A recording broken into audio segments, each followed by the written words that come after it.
And tonight, man, we're talking about how do I love a victim of sexual abuse. And I've had this kind of topic just kind of like pinned for a while.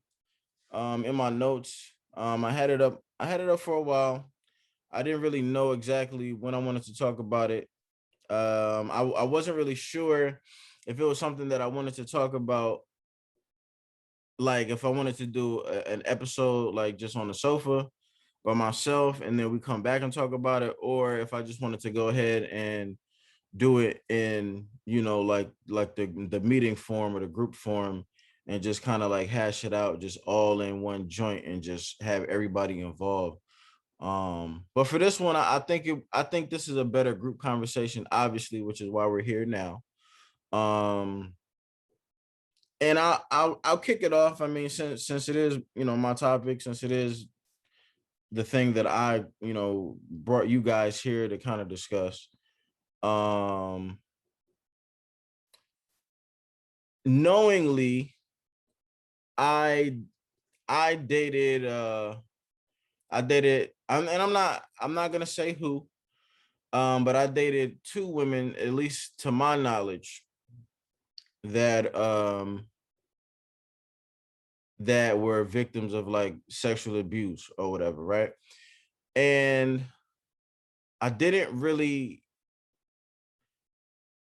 I didn't really know it. I didn't know it in the beginning. I didn't really know it until we kind of were already kind of involved, already uh like had developed feelings for one another, developed like a liking for one another. It was kind of one of those things where you were already in it so much to the point where, having this conversation wasn't gonna make me be like, you know what, nah, like this is not a person that I want to deal with, or that I want to talk to or date or continue to do so. Like they always told me when it was at a point where you felt like it was like no going back or no turning back from it, right? Um and I don't know if I don't know if that's problematic or not. Like, and I can't really be the one to say that that's, not fair or not right or not cool, because I've never I've never been a victim of sexual abuse. So, how dare me, or how dare I, tell someone else how to handle their trauma, or how to divulge their trauma, or when to release that information to other people. Like that's unfair for me to do. That's not my place. For me, that's not the place for me to really like instruct. um but I feel like I can speak from the perspective of a person who was given that information, and it made me feel like if I were to leave now, if I were to bow out now, then it would make me feel guilty.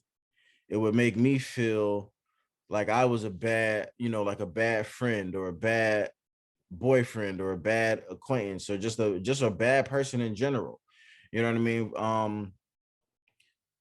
And I just remember, like, out of the two people that I had knowledge of who had been through some sexual abuse, in my experiences, it would go to either one of two extremes. Like, either like sexually, they would be either like on some super freak shit, or they would be on some super closed off shit, where there were tons of things that they were uncomfortable doing, or tons of things that were triggers, or tons of things that they had a long list of no's.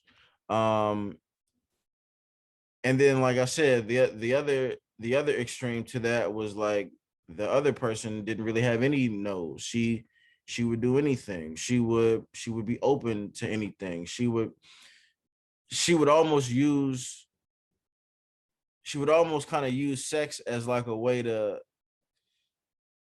overcome her trauma almost.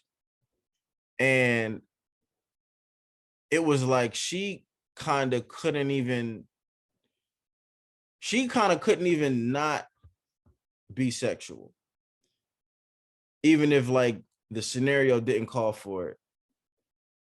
You know what I mean? And but mentally and emotionally, both of the women that I'm referring to seemed really, really broken outside of sex, right? Like they seemed really, really broken. They seemed really, really like I said, closed off when talking about it, when wanting to bring it back up. Like even when they told me that it was something that happened, like that was an opening, that was a moment of them opening up that I had never seen before. But it was like that was the depths of how far they wanted to really open up about it. Like they never really seemed to want to talk about how it made them feel, talk about how it changed their behavior, talk about how it probably affected them within their actual relationships, talk about how it affected them in terms of how they have sex, how they envision what sex is supposed to be, what it's supposed to represent.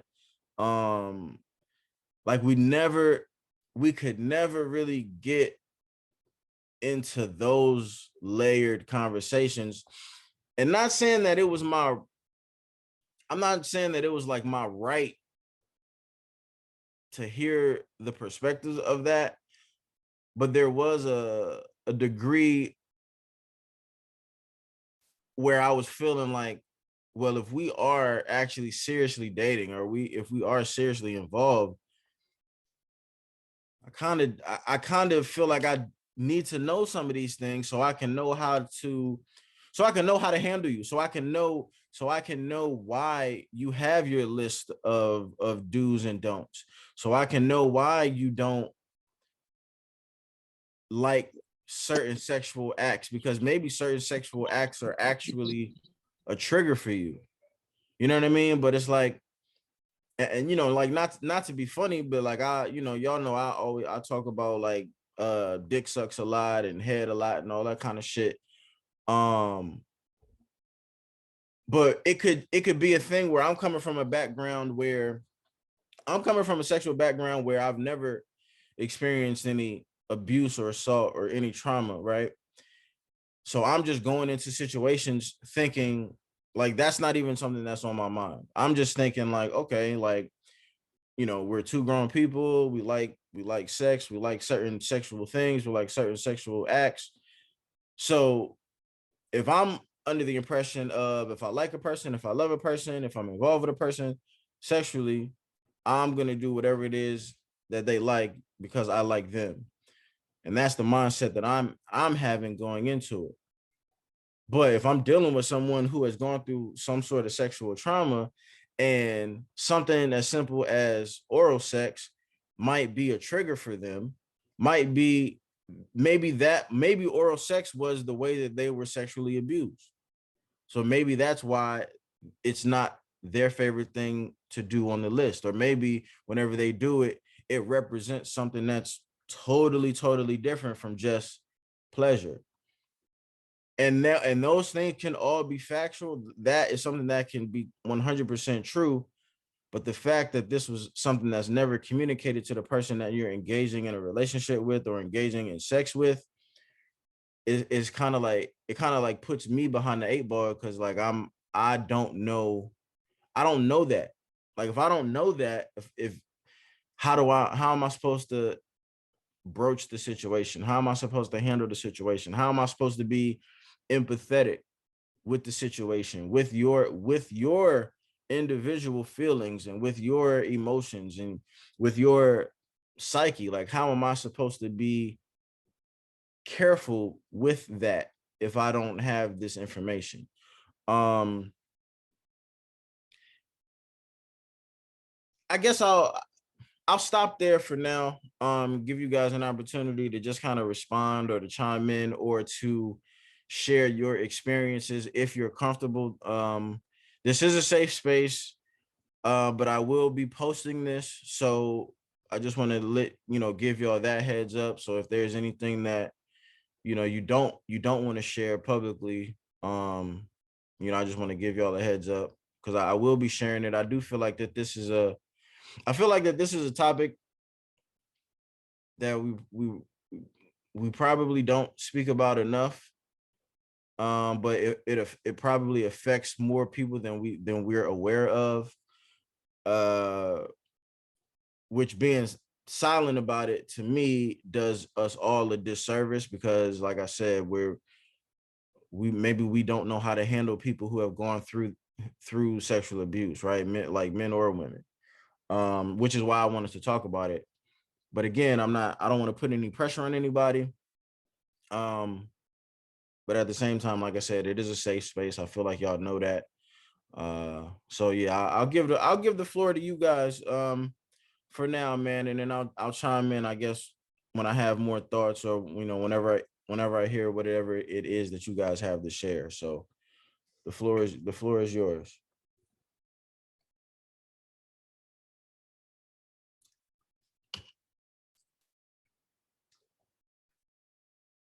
Y'all there? Can y'all hear me? Yeah, you Gucci. I think when you're dealing with sexual trauma and abuse, that shit is tough. That shit is tough.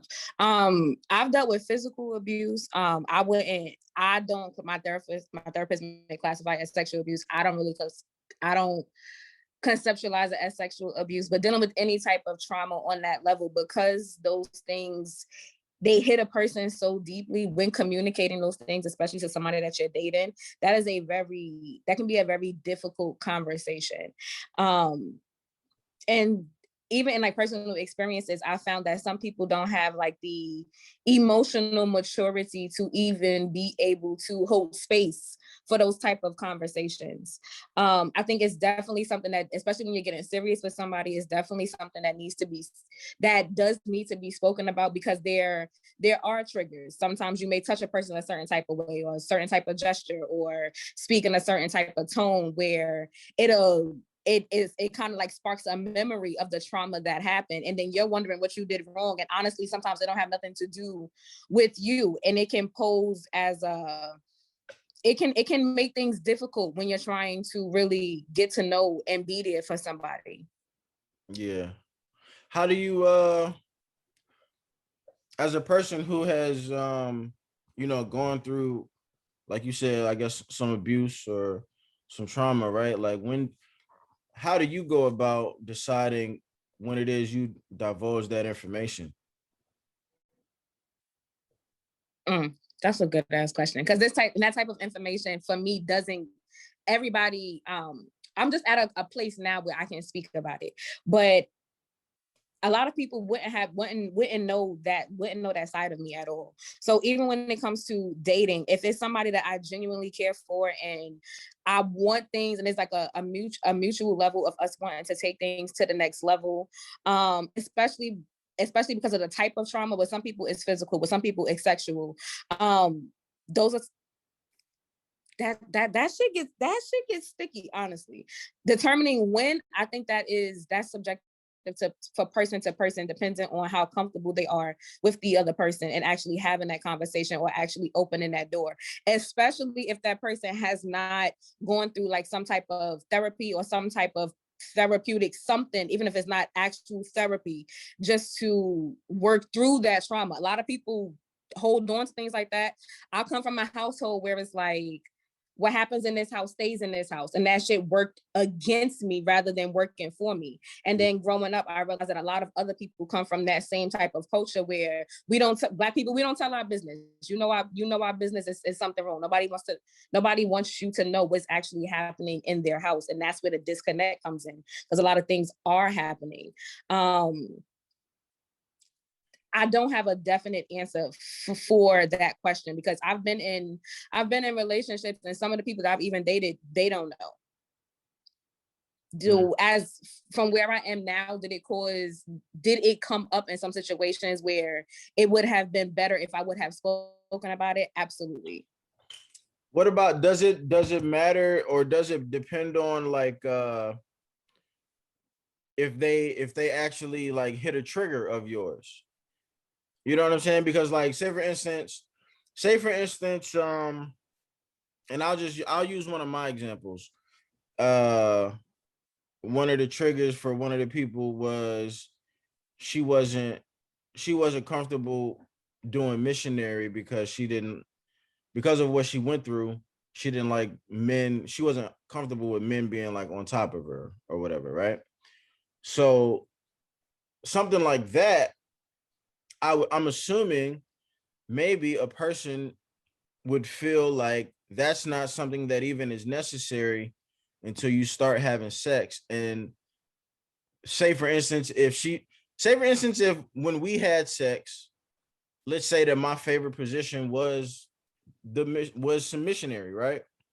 So now whatever it is that I like to do is a direct, I'm just fucking tingling or tapping or poking her main fucking trigger. Like, Right. you know what I mean? So it's like, so now, okay, we've been catapulted into a situation where maybe the person feels like they need to have this conversation because it's directly affecting our relationship.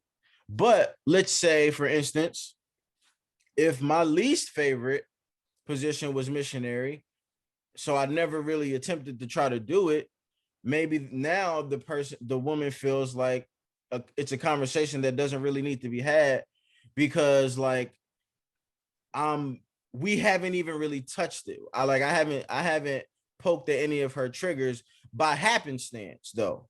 But I also feel like that's kind of such a slippery slope because on my end, if you like if I honestly if I like really love you too, right? Like if I really love you, I want to be able to I want to be able to love 100% of you. You get what I'm saying? Like I don't want to love I don't want to love 80% of you thinking that I'm loving 100% of you. So as unfair as it may sound or seem, part of it is the fact that like I feel like I have like there's things there's skeletons in your closet that you're purposely keeping from me, but yet you want me to love you genuinely and authentically and all of you, but you haven't given me all of you to love. And it's just I don't know. It's so and that's why I said like in the video, like how do you love someone who maybe doesn't all the way love themselves? Because you know my in my experiences, those people who went through those things, there were times where they didn't seem like they really loved themselves a lot. And not even in a sexual way, just in an overall way. But had I not even like had the I guess the luxury of knowing that they went through such trauma, it would have just looked like it would have just looked weird. Like, you know what I'm saying? Like, instead of me being understanding and being like, you know what, like maybe they're acting this way because of X, Y, and Z. If I have no knowledge of what they've gone through, like I'm just be like, yo, like this bitch is fucking weird. Like she's acting strange. Like that's some weird shit. And that sounds super insensitive, but it's really not insensitive if I don't have all of the information. You get what I'm saying? So I don't know, man. And that's always a tough conversation to have because you never want to overstep any boundaries, right? Like you don't want to be the person who's going to set off these triggers. But at the same time, how do you kind of hit how do you heal a trigger without setting it off? You get what I'm saying? Like if I Oh, gotta makes sense. if something triggers me, it's gonna trigger me forever if I never allow anybody to talk about it. It's always gonna be a trigger. So do I want to you know, like am I the person, like if you're not even me, I can ask you specifically since you said you've been through some things. Um, is it a thing where you would prefer to just never talk about the trigger, but always have the triggers? Or would you prefer to tackle the triggers head on, be triggered, be in pain, go through some bullshit, go through some strife, fight through it, and then on the other side of it, now you no longer have these triggers because you've actually went to war against them? I I'm going through the fire. I'm where I am now. I can say that now, where I'm at as a woman now. I would rather go through the fire. I'm going, especially for somebody that I consider taking things to the next level with somebody that I actually see something progressing with. Because these parts of myself I don't just reveal to everybody. For somebody that I see a future with and that we're going to build, let's rip the band-aid off, because these are things that somebody needs to know, especially when it comes to me, because there are certain things that you can't do to me. Don't walk up on the back of my neck don't walk up on me a certain type way, because I automatically go in defense mode. And me going into defense mode, you could do something that you just think doesn't matter. It just seemed, it just seemed like something regular, and I could smack you or some shit like that. Like, these are things that need to be spoken about. Let's rip for myself. But I know that, especially for the women that I've worked with who have also dealt with some type of abuse, whether it was physical, whether it was sexual, I noticed that they either become those who shy away from sexual activities or anything revolving around sex, or they become overly promiscuous. And I realized a lot of these women, and even I've come across some men too that I've worked with who dealt with sexual trauma. It doesn't get spoken about enough because of the culture behind it, because everybody doesn't want other people in their business, and it goes unhealed. A lot of things that we go through, they end up coming out when we are in relationships with other people. Yeah. So keeping it hidden is what people feel comfortable to do, because a lot of people are scared to talk about these things, fear of shame or being judged or blame. A lot of other things go into that. But in my personal opinion, I believe it's better to speak about these things, uncover it, especially for the person that you deem special, versus hiding that and it coming up in ways that could possibly split you two, when things could have been solved with a little bit of communication. Yeah. Yeah. Have you ever been involved with anyone else who's been like a victim of some sort of abuse? My ex-boyfriend. My ex-boyfriend was a victim of physical abuse. And for a man, a black Caribbean man at that, he's not seeking no type of help, and don't ask him to go to no type of therapy or anything like that. And we've had some type of conversations where he would reveal to me some things that, his father was an alcoholic, that some things that he would watch happen as a kid that would be done to his mother, but nobody ever saw it, to have him sit down and talk to somebody or release these type of feelings. He comes up with a culture where it's like, boys don't cry, boys don't get sad, boys got to be strong, boys got to do this, boys got to do that. And it came out during our relationship, but he actually started to mimic some of the patterns that he would tell me that his father used to do with his mom. Till this day, the man has never gotten help, and it became disheartening to watch that emotional spiral, because it's like then you lose control over yourself, and then it becomes a matter of, now because you've witnessed certain things. So children, you mimic what you see. When you mimic what you see, you grow up having these embedded ideas and belief as an adult. So now you're carrying these things into adulthood, thinking that these are the ways that you are supposed to act, and it is affecting your relationships, but not just your romantic relationships, but your platonic relationships as well, with a certain level of control that you want to have. He was a victim of abuse and never even spoke about it to anybody else but me. Yeah. How long did it take for him to actually open up to you about that? Years. Like, I was with this man for a while.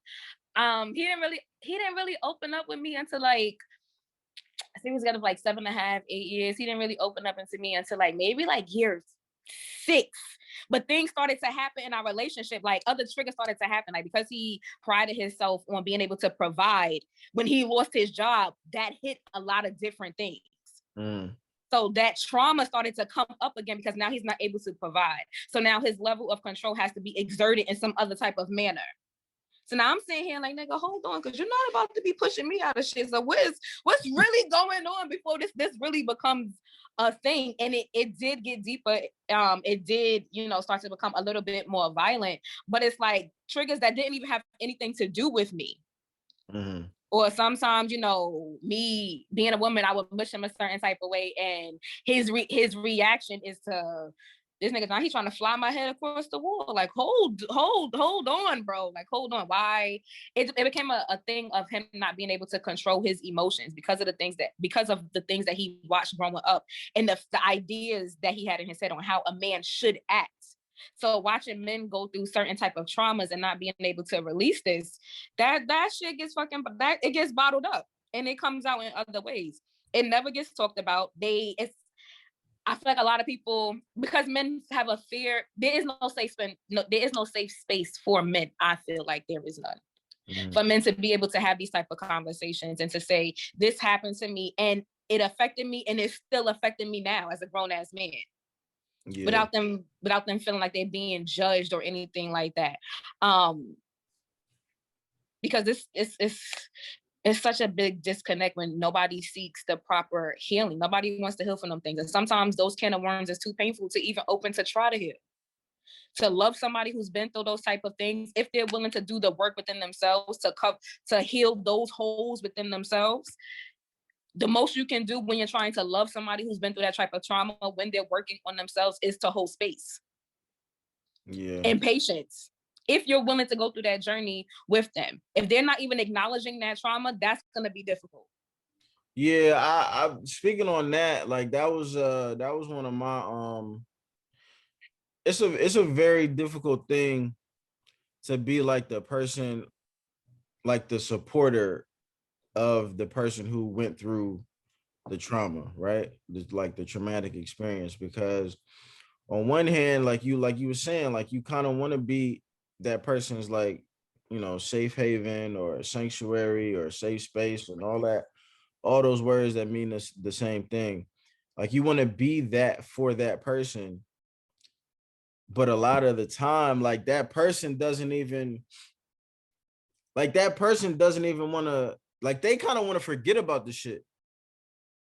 You know what I'm saying? Like they don't want to really talk about it. They don't want to really like tackle it head on because I guess maybe it's just too painful to even relive. Like they just want to push it so far down to where in their mind they're telling themselves like, yo, like this shit ain't even happened for real. Like I forget about it. Or I can't even really remember it clearly.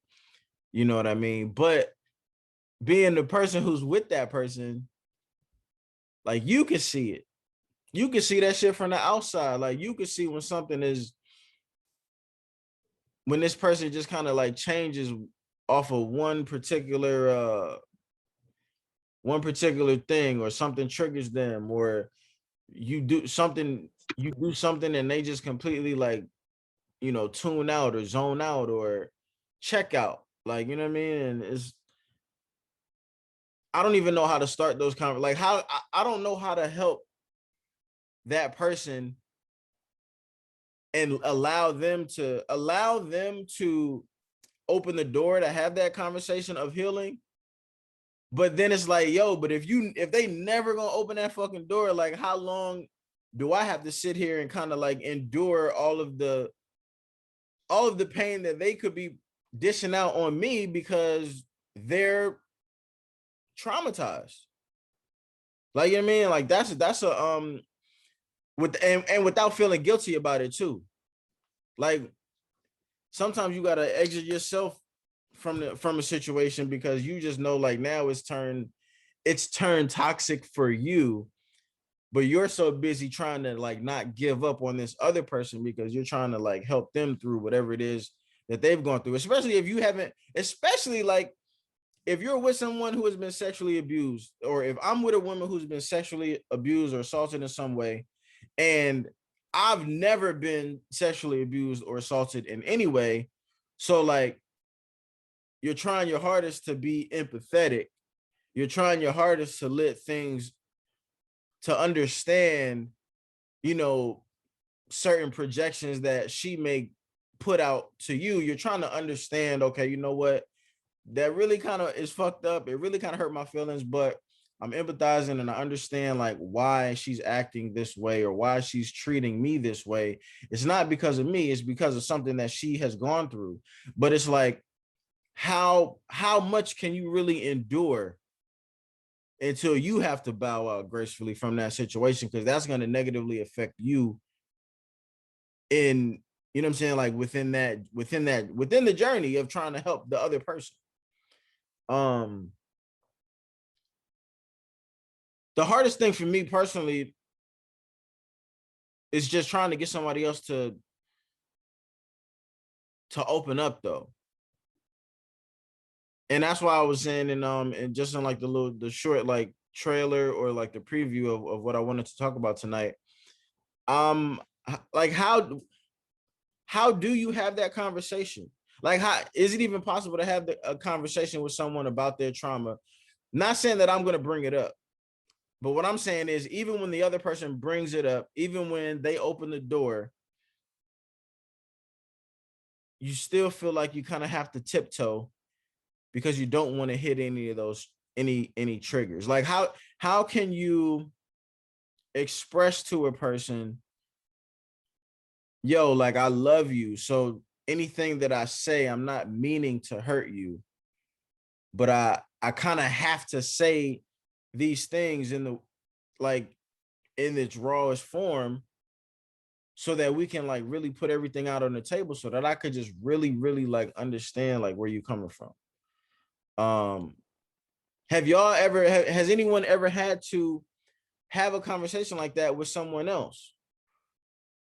You know what I mean? Because like I said, I'm not going to ask anybody to, if y'all have been through anything, it's a safe space, you can share it, but I'm not trying to put pressure on you to share any traumatic experiences. But what I am asking is, like I said, the stats say 1 out of every 4 Black women has been sexually assaulted. So the odds are that the men on the panel right now have probably dealt with a woman who has gone through some sort of sexual abuse. So like, how do you recognize it? And then once you do recognize it, how do you move from that point forward? If y'all want to share some of y'all experiences, if you know, if you've even dealt with anyone who has gone through any kind of trauma before.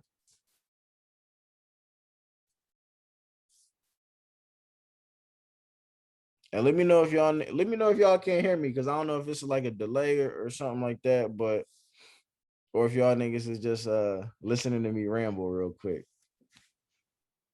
No, we hear. When you ask the question of, how do you bring that conversation up? What's wrong with the way that you act? Do you think that is too forward? Because I don't think that the way that you ask the question would be too triggering for a person, and it honestly would give them, time and space to even decide if they want to answer that type of question, or if they are even ready to go into that type of conversation. Well, if I could think back to my own experiences, using the example of not wanting to, like, the whole missionary thing. If I could remember correctly, I think I had just honestly asked, like, how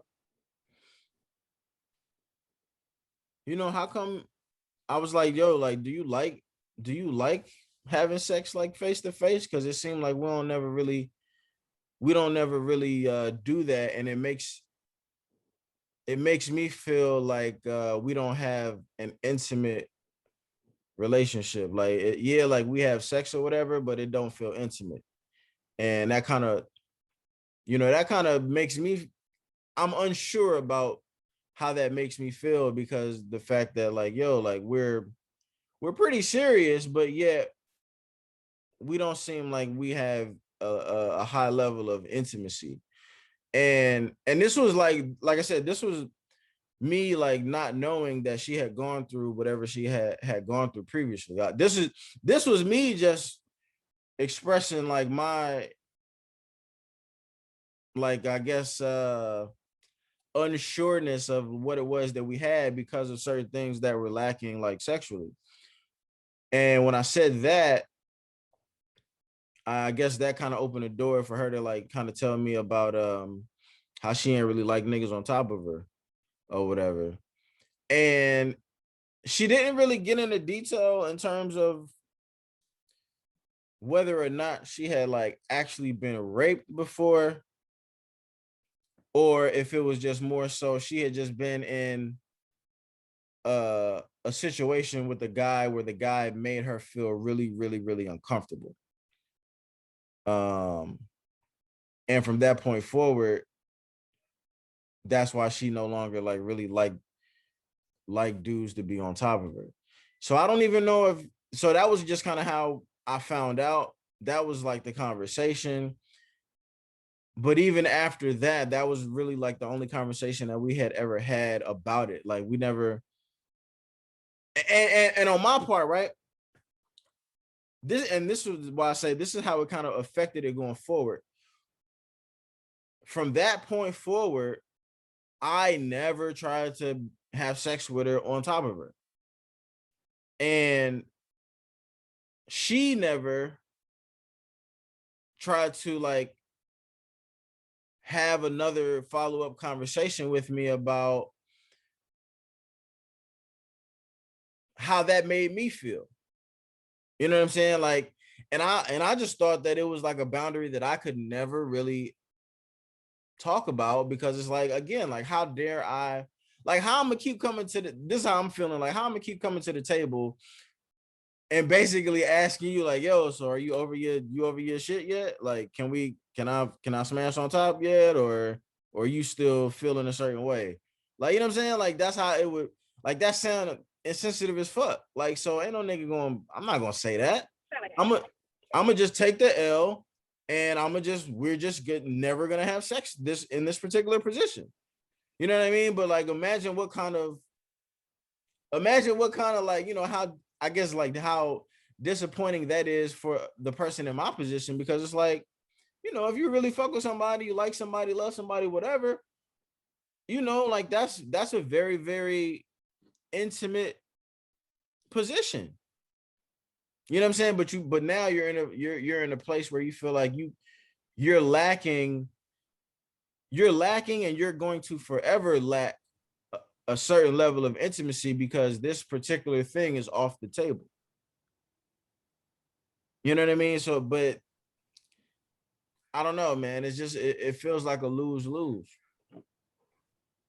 because you can't force nobody, and that's like you said, like you can't force nobody into going into therapy. Like they can only go when they're ready to go. You can't force nobody to open up about some trauma that they face. Like they gonna open up when they ready to open up about it. But in the meantime, you're still gonna be negatively affected by their trauma.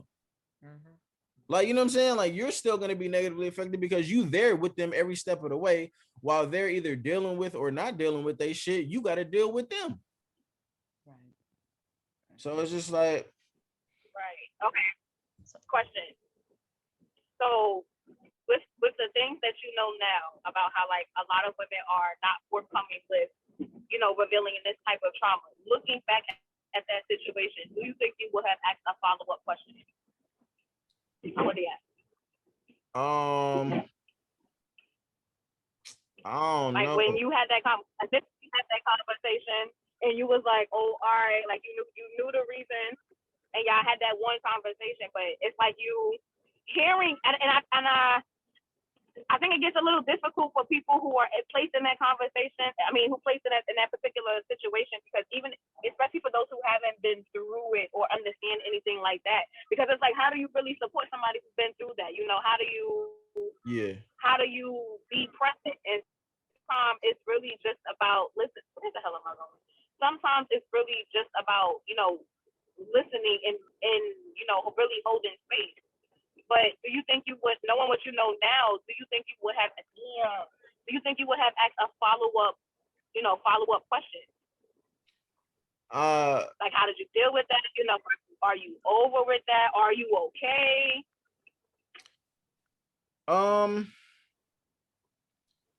I mean, I would like to believe that I probably would have some follow-up questions, but I also will say I'm not really sure how I would handle it because part of me still would feel like, that I'm not a professional. Like maybe that's really not my place.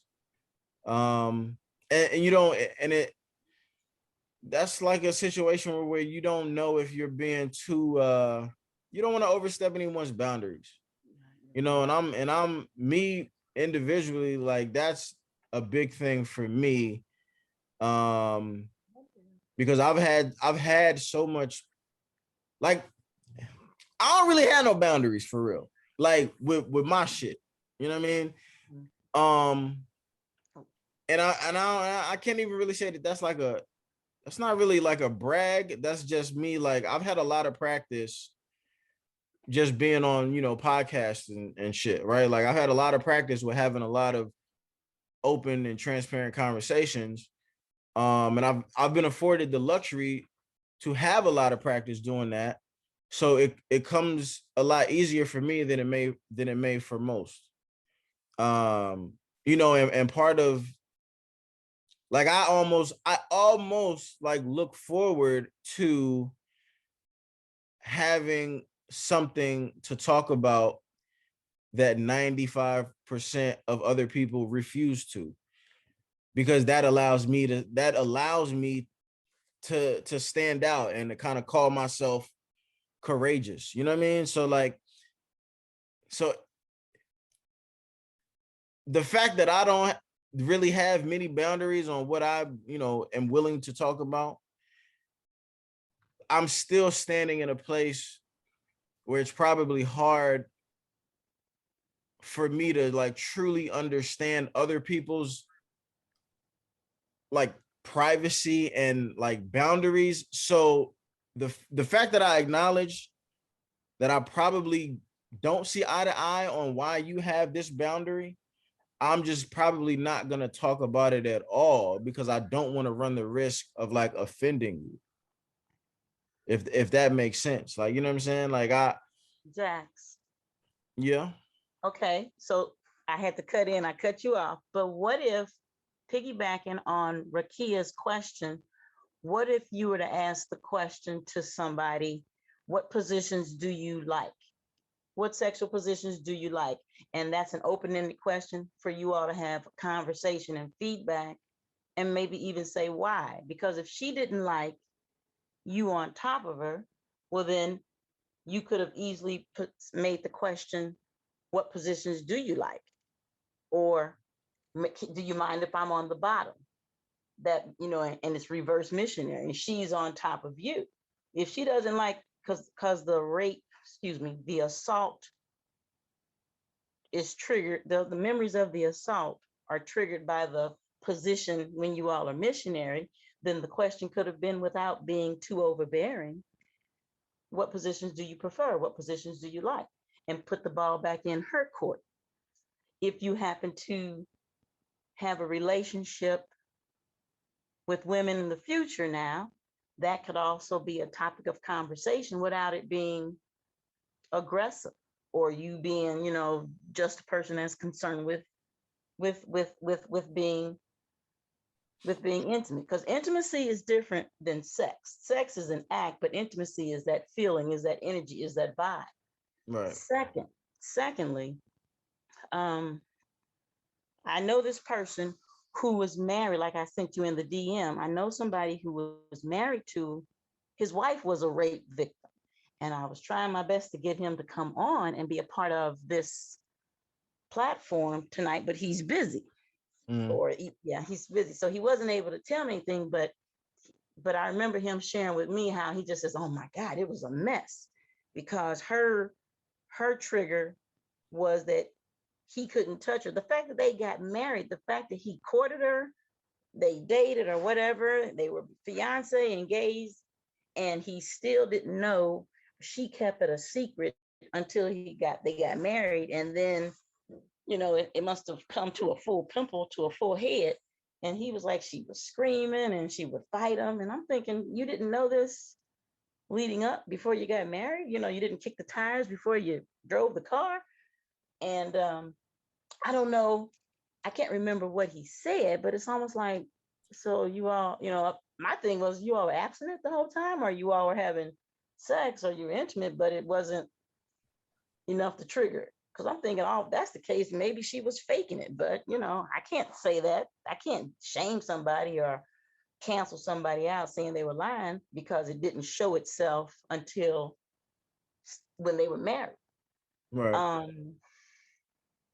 Another question, again, piggybacking on what Rakia said, did your person ever go to counseling? Was that ever brought up? Did they ever admit to having had counseling because of the trauma that they sustained in the assault? No. It was a conversation. It was like a suggestion of, or like a question of, like, have you ever thought about, going to talk to someone about it, or professionally, or what have you. And no, she wasn't. Mm. She just wasn't really. She wasn't there to the point where she thought that that was necessary. And okay. And last question, because I've never been sexually assaulted. I hope that my questions or my references don't offend any of the ladies on the platform tonight. Do you happen to know if your person was assaulted in their youth, or were they assaulted as an adult?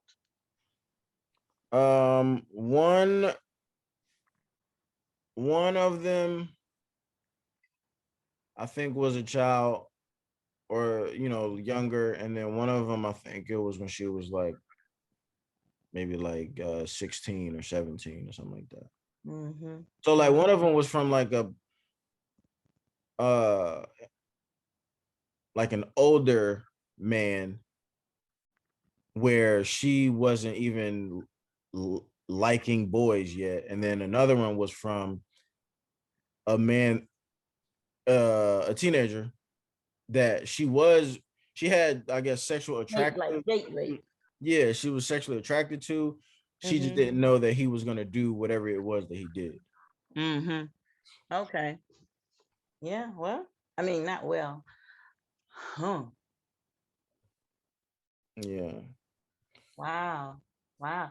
I really wish this is a good topic, but I am empty on it because I probably know women, my coworkers, girlfriends, some people who I go to church with, who probably have sustained, they might be victims of assault, but they didn't have to tell me about it. I don't have to necessarily know.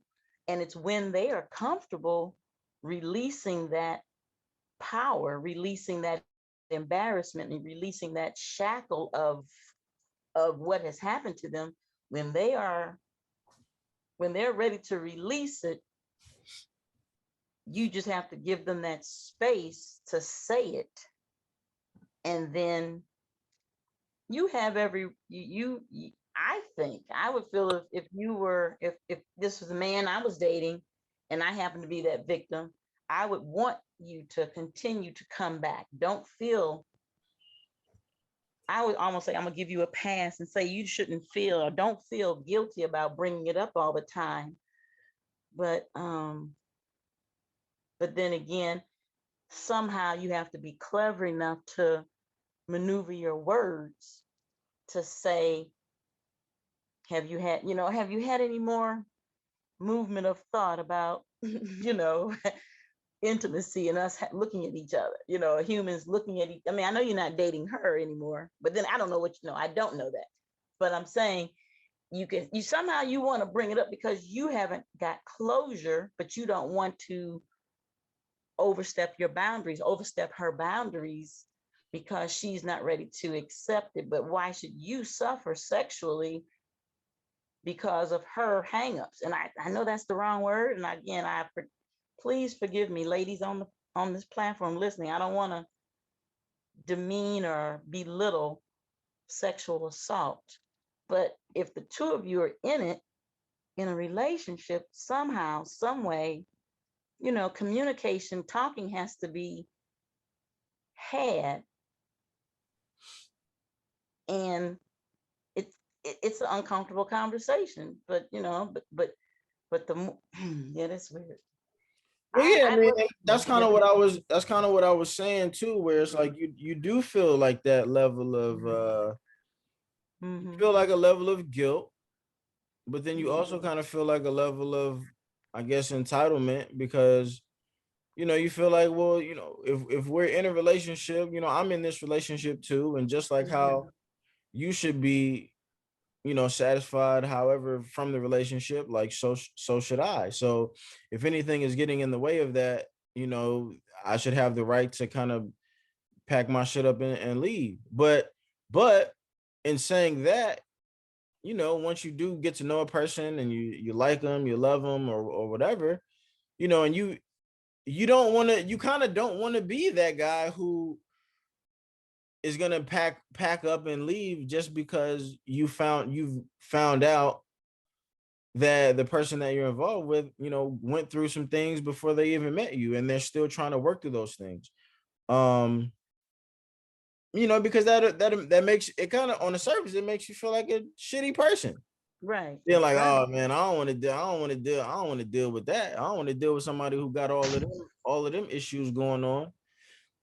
You know what I mean? But I don't know. It's a strange conflict, because you are going to, if you do choose to stay with someone who has gone through a lot of traumatic stuff, like 9 times out of 10, a lot of that trauma is going to trickle off onto you. You know what I mean? Like some of that stuff is you're gonna get some debris, some traumatic debris. And then, I mean, I guess that's when it comes to accountability and like being an adult. Like I have to take accountability for how long, that I chose to be in those situations. Right. And however it did rub off on me, or however it did affect me, and I chose to be affected and still remain, like, that's on me. Yeah. You know what I mean? That because I'm an adult, I chose to stay or I chose to leave, and like I gotta wear that accountability on the chin. And it is a tough decision to make, because like you will sound like, when you're discussing it, or you're telling your friends the stories as to what happened, or why did you leave, or why did you decide to do this, or why did you, like, when you're telling a story out loud of a tough decision that you had to make, sometimes you gonna sound like the villain. Exactly. Yeah. And I just think that that's something that comes with it, but I also think you gotta, I guess, be man enough, or grown enough to accept being the villain, if you know that it's gonna give you more larger level of peace, I guess. Right. Because it's tough to deal with somebody who done been through some traumatic shit like No that. doubt. It's hard, and it weighs on you. You know what I mean? That's true. Wow. I would definitely say it's hard as a person who's been through this type of situation. One thing that I realized is that it takes a lot of patience, it takes a lot of understanding, it takes a lot of time, to kind of learn and adjust, and really just give the person, grace, because a lot of the times, to be honest, like, it's something that gets, like, how, like, in in Bad Boys, when you talk about that box that they throw in the ocean, like, it's something like that, where it gets locked away so deep in a person's mind that they don't even want to talk, they don't want to speak. Sometimes they truly forget that it happened, because they don't want to deal with it. But what happens is, something may happen that will trigger it, and then it comes out. Like I don't think people just purposely, walk around like I'm dating somebody, so I need to let them know that this happened to me. Like they want to forget that it ever happened. I think a lot of us have been through things in life where, we might want to forget. I know I've had things happen to me that I want to forget, but the way my mind works is that I won't forget, and it will be something that I bring up because I deal with my problems in a special way. You know what I mean? But not everybody does that. So being on the other side of that, you have to have a level of patience and understanding that you may never know about it because they may never just bring it up. But then there may be times where it may happen. So for example, for me, I was told I don't like when you walk around the house in socks. And it was like, why? But when you hear the story of how this person, would walk around the house in socks, and then at nighttime the socks walk into the room to come do the stuff that they do, then you say, I get it now. And it's not even that they remember the whole thing, but it's that one detail that they remember that will trigger them. It wasn't the body, it wasn't the actual act, it wasn't the, the voice or anything. It was socks. Right. So when you hear about stuff like that, you really have to have some level of patience and grace to understand that, like, it really could be anything, but if you're going to choose to be with somebody, you have to deal with that. Now, the best thing I would say is that, for me, because I'm a person who wants to understand and wants to help, I try my best to do so. I even got to the point where I bought a book off Amazon to read, about how to love somebody who had been through something like that. And it talks about a lot of patience and understanding the stuff that I'm saying, because I learned it from reading the book. Right. So, it's a lot of the times like you want to have those conversations. Like I hear, Miss Barbara asking about, asking those questions and things like that. But sometimes it's like, it's hard, man, because you don't want to bring it up. And you don't want to always have those conversations because you don't know where it could take the person. Like I could be having a great day and you just decide, like, I'm gonna ask this question, and then for the next week, it's like they got to hear about this, or they got to, you're talking to them about what happened, and now they're thinking about it all week. So you have to be really careful. The best thing I would say is, like, most of the time, a lot of people, they don't go to counseling. A lot of people don't go to therapy because when they go, they know that they have to face it. They know they're gonna have to remember. They know they're gonna have to bring it back up. It can be very hard to go through those details again for that person. It takes them to a dark place. So, that decision to be the person that's going to be with somebody like that, it's kind of messed up because you don't have to stay there, right? But you kind of, like you say, you feel like the villain if you just be like, well, I'm not dealing with this. You know what I'm saying? Yeah.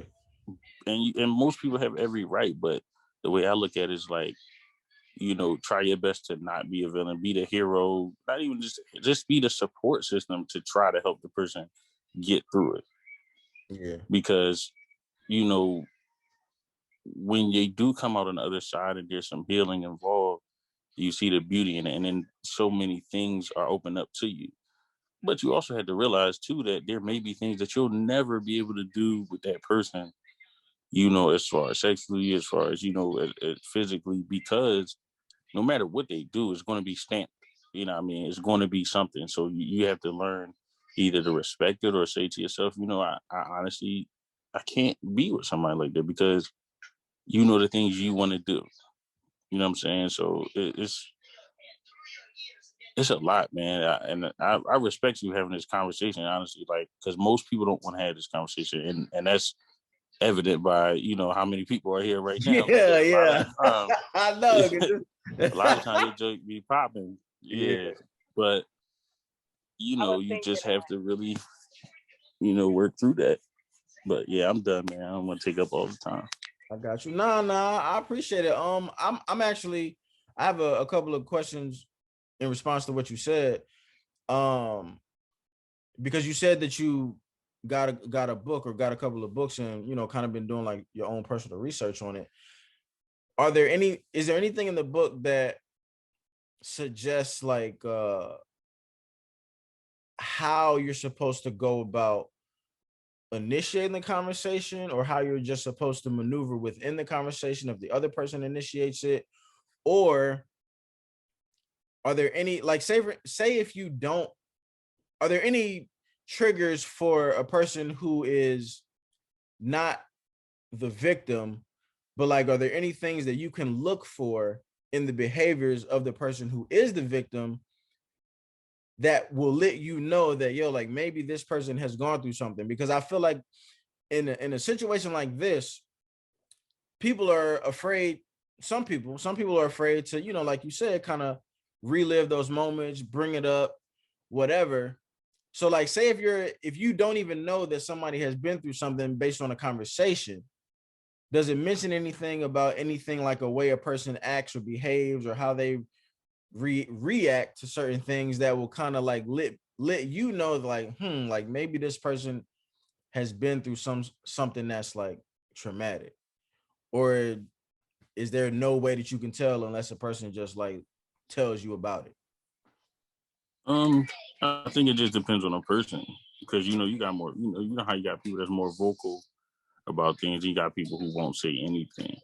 But I think in the book it kind of mentions like paying attention to, like, especially in those moments of like, if depending on what type of abuse a person suffered, depending on what type of situation you're in. So like, let's just say it ain't gotta be sexual. Like if a person, if it was physical and y'all get into like a screaming match or something like that, a lot of, if you see some type of like cowering or like really like backing off or getting, defensive in a defensive position.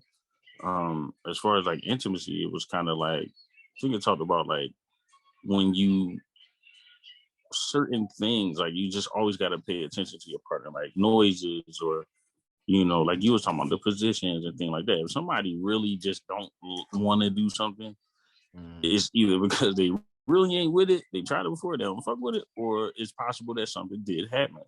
Right.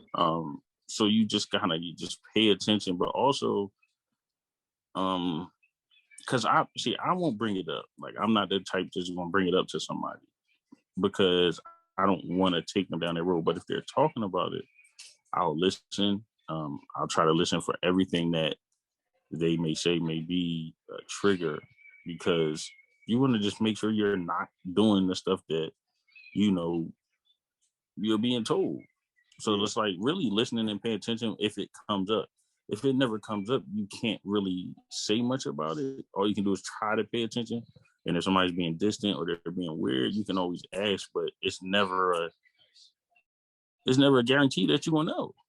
Yeah. You know what I mean? It's one of them things where like you hope that somebody will tell you, but like who's to say that they really want to have a conversation about that? You know what I mean? Like I know for a fact that like I had, when I was in high school, I got shot before. I don't have a problem talking about it. You know what I mean? It's not something that really bothers me much, but I know other people who just won't speak on stuff like that. Like it don't matter. Like if a conversation comes up about it, they'll disappear. That's another thing too. You can pay attention to when you are with somebody and y'all are around people, and the conversation starts leaning that way, they get real uncomfortable. Like, can we change the subject? Or they'll walk away, or something like that. And that's those times where you got to kind of realize like sometimes something might have happened to somebody that you need to go see what's going on, or you take that moment to say, hey, you all right? And they might just be like, I don't like the conversation. Deep down, something might have happened to them, but they may not be ready to tell you. It takes a lot to talk about that stuff, man, for people. So it's really one of them things where like you gotta, like I said, the patience is the main thing. I'm gonna try to find the book. I think it's in my storage unit. And I'll send it to you, just for you to be able to read some stuff or see or just find it. I might be able to.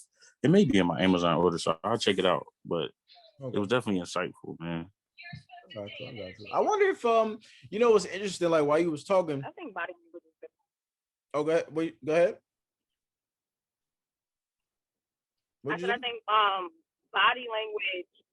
Can y'all hear me? Because I'm driving. Yeah, you good now. Can you hear me?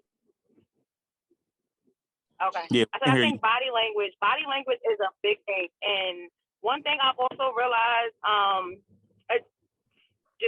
something personal that I realized, certain requests, like I realize a lot of people that have been traumatized, a lot of the people that I would deem to be like over hypersexual, they make certain requests. Like before my ex actually came out and told me that he used to watch some things and that he was like, physically abused. One of the things that stood out to me, he used to ask for like weird shit, like he would feel comfortable trying to hold my nose during sex, and I'm like, nigga, that's not normal. Like paying attention to certain requests, certain body languages, or just certain conversations that come up when it comes to the topic for those people who have been through certain traumas and haven't fully disclosed it yet. I feel like they do give off the signs, but to the subtle eye, if you're not really paying attention, sometimes it'll go over your head.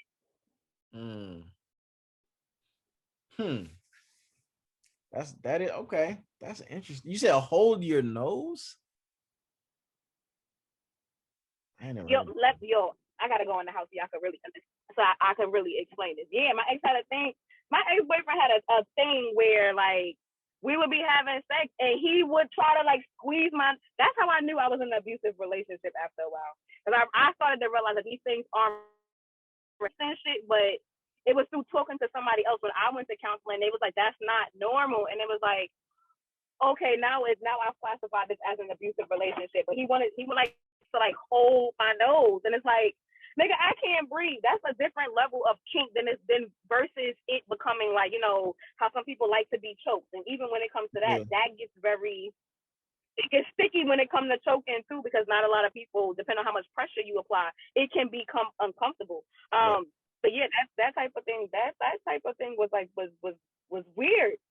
And even speaking to I've spoken to some males who've been through like either sexual trauma or who were molested by older women in their family.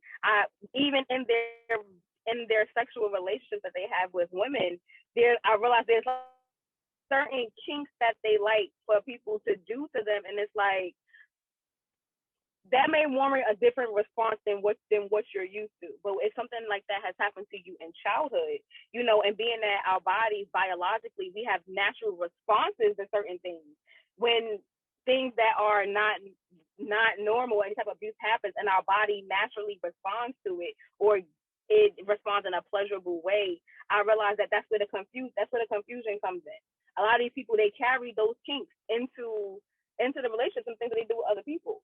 You can definitely tell some of the signs. And I feel like personally I've grouped them into two categories. Either hypersexual, or you're the type of person where sex is just not a thing for you at all. Again, not a sexual, those parts of you, that sexual side, it's not a part of you at all. Yeah. Yeah. And then what's funny? Somebody be on top of you trying to hold y'all damn nose? What'd you say? Could you imagine somebody being on top of you trying to hold your damn nose closed? Oh yeah, that's too close to. That's fucking foul. Yeah, that's too close to rape. Right? Yeah. Too close to death. And there are certain like extremes that's interesting to me about that, because I know I met a few people who had been through stuff like that, but they were into like BDSM type stuff, and it was always like, I guess that's the hyper part, or it's a part of it that somebody said they like it because they're more so in control of the situation more than they were when something happened to them. Right. So they enjoy it, but they enjoy it because they're able to be in control of the situation, even if they're the person who is, like taking like the punishment, stuff like that. They always say that the person who is allowing the stuff happen is always in control. So like I've met people like that, but then like the other extreme of it is the people who just like when you talk about having sex, like for them it's very like normal. Like I guess the word would be normal, but like how they say vanilla, but like they don't like anything rough, or certain things will take them off. So like you really have to be delicate, with a person sometimes. And that's the thing that I think a lot of times some people don't understand when they go into having sexual intercourse. Like they think it's some cookie cutter shit. Yeah. And it's not, because everybody is different based on shit that they've been through or what it may have had you. Like you may have somebody tell them, like, yeah, I want you to knock my head off. Like I heard people say stuff like that. Mm-hmm. But then they've been through things. But then you got people who been through things just like that person who are like, please don't do too hard, rough, fast, whatever. Like they just want it to be like love making, sensual type stuff, because they don't want to go back to that place. Yeah. Like it's that shit is like, it's crazy, man. And then the mental about it is what's so wild. You know what I mean? So shit, bro, it's a lot, man. Yeah. It's I tough would, even talking about it. And I didn't even go through shit, but it's hard to talk about yeah. because like you just think about what a person been through or had to go through in those moments. Yeah, no, for Shit is sure. crazy. And that's why, like, from my perspective, or from the perspective of a person who has never gone through any kind of sexual abuse, but I've actually dated people who have, like, it's a very like thin ice standpoint. Like, you know what I mean? Like you kind of feel like you kind of always like tiptoeing, at least in the sexual realm. Like, you know what I mean? Because like you just, like you said, you don't really know what's gonna trigger somebody. You don't want to be the purpose or the cause of the triggering of somebody, and you definitely don't want to be the cause of triggering someone who you know isn't ready to talk about their shit, or who isn't ready to like kind of handle their shit or whatever. You know what I mean? So like it's definitely super fragile, like delicate situation. And then on top of all of that, like you got love for that person too. So you, of course, you don't want to hurt them or offend them or make them feel less than, or make them feel seen. Like, you know what I'm saying? Because I think that could be a thing too, where you think that you are providing a safe space for them, but like in their mind, like they're just being seen by you. Like, you know what I mean? So like that just adds another level of difficulty to like just being able to have those open and transparent conversations with somebody that you may be involved with, because whole time you think that you like trying to do them a favor, and like they thinking like that they're thinking that they're exposed to you. You know what I mean? So, and so that's like a weird dynamic as well. Um, and sometimes it's very easy to overstep boundaries in a situation where you're trying to be the person who is trying to be the helping hand, because it's like you want to help them so much that you're kind of being forceful in the way that you're going about it.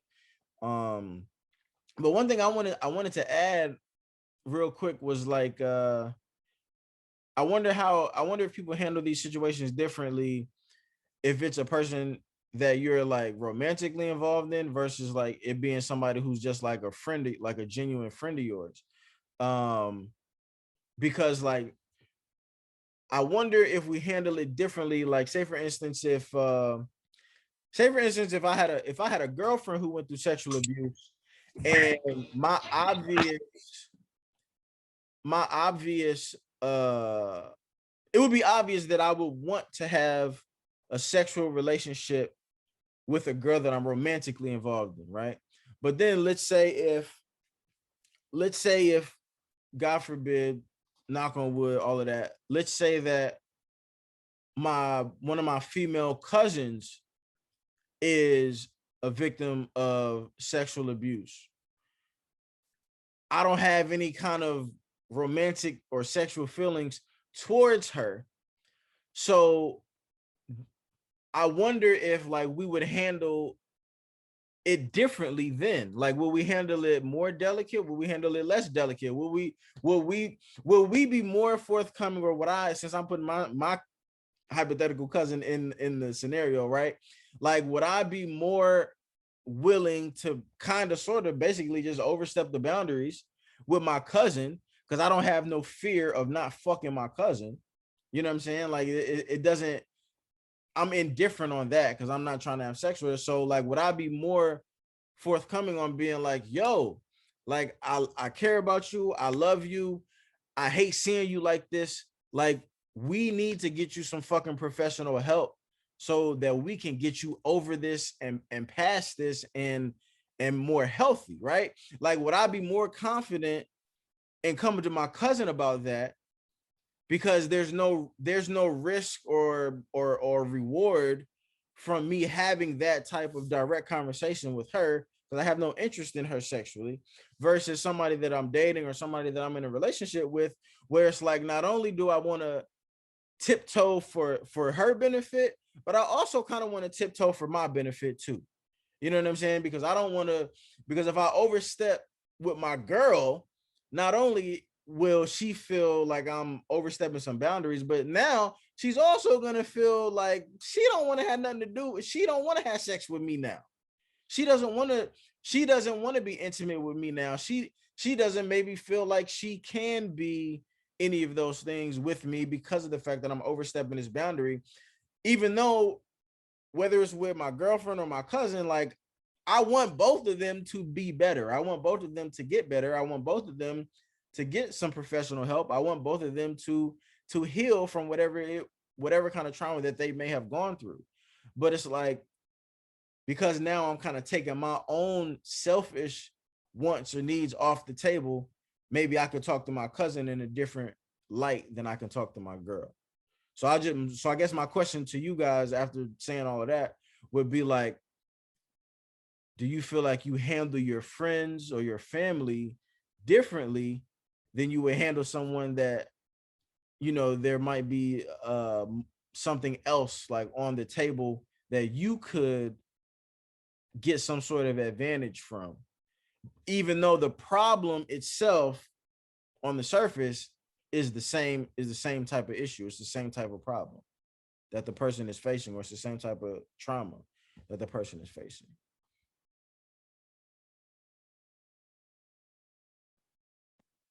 I think so. I think you handle those that are because they, like you said, there is no risk or reward. So you dealing with like the hypothetical cousin with this same type of situation, you can come at it from a different angle than you would with somebody that you are trying to be intimate with. With somebody that you're trying to be intimate with on that type of level, you're romantically involved with, I honestly don't want to say you run the risk of hurting their feelings or drawing something out of them that makes them uncomfortable. But at the same time, with somebody that you are romantically involved with, even though you have a choice with the cousin as well, you have more of a choice when it comes to if you even want to deal with that person in their trauma, if you're willing to go on that journey with them. With the cousin, for my cousin speaking personally, not to say I don't care about their feelings, but my handle is different. Like, my handle is a little bit different versus from me speaking to somebody that I'm actually dealing with. Because one, my cousin, I'm gonna keep it all the way real with you, but I know you're going through something, and I'm gonna say like, yo, I see that you could use some extra help. Like, let's go get you some professional help. This thing is it really got a hold on you. My cousin could be like, man, Kia, fuck out of here. And I'd be like, all right, bitch, I don't gotta deal with you. Like, on that type of level, I'm going to still see you, and I may even bring another family member in to help you, because I really feel like it's a thing that you really may need if it's affecting you, your daily life and things like that. Mm-hmm. The person that I'm romantically dating, I may not apply as much pressure to them as I would my cousin. Because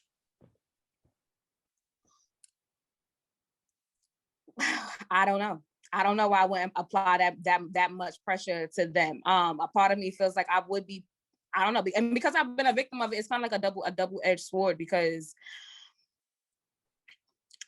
it gets really sticky with trying to get people to talk about. And I feel like the other person would just have to be willing to, they would have to be willing to go there. There's only but so many times you can keep poking and prodding. Like, outside of the abuse situation, I'm gonna use my mother as an example. I've been telling my mother for years, go to therapy.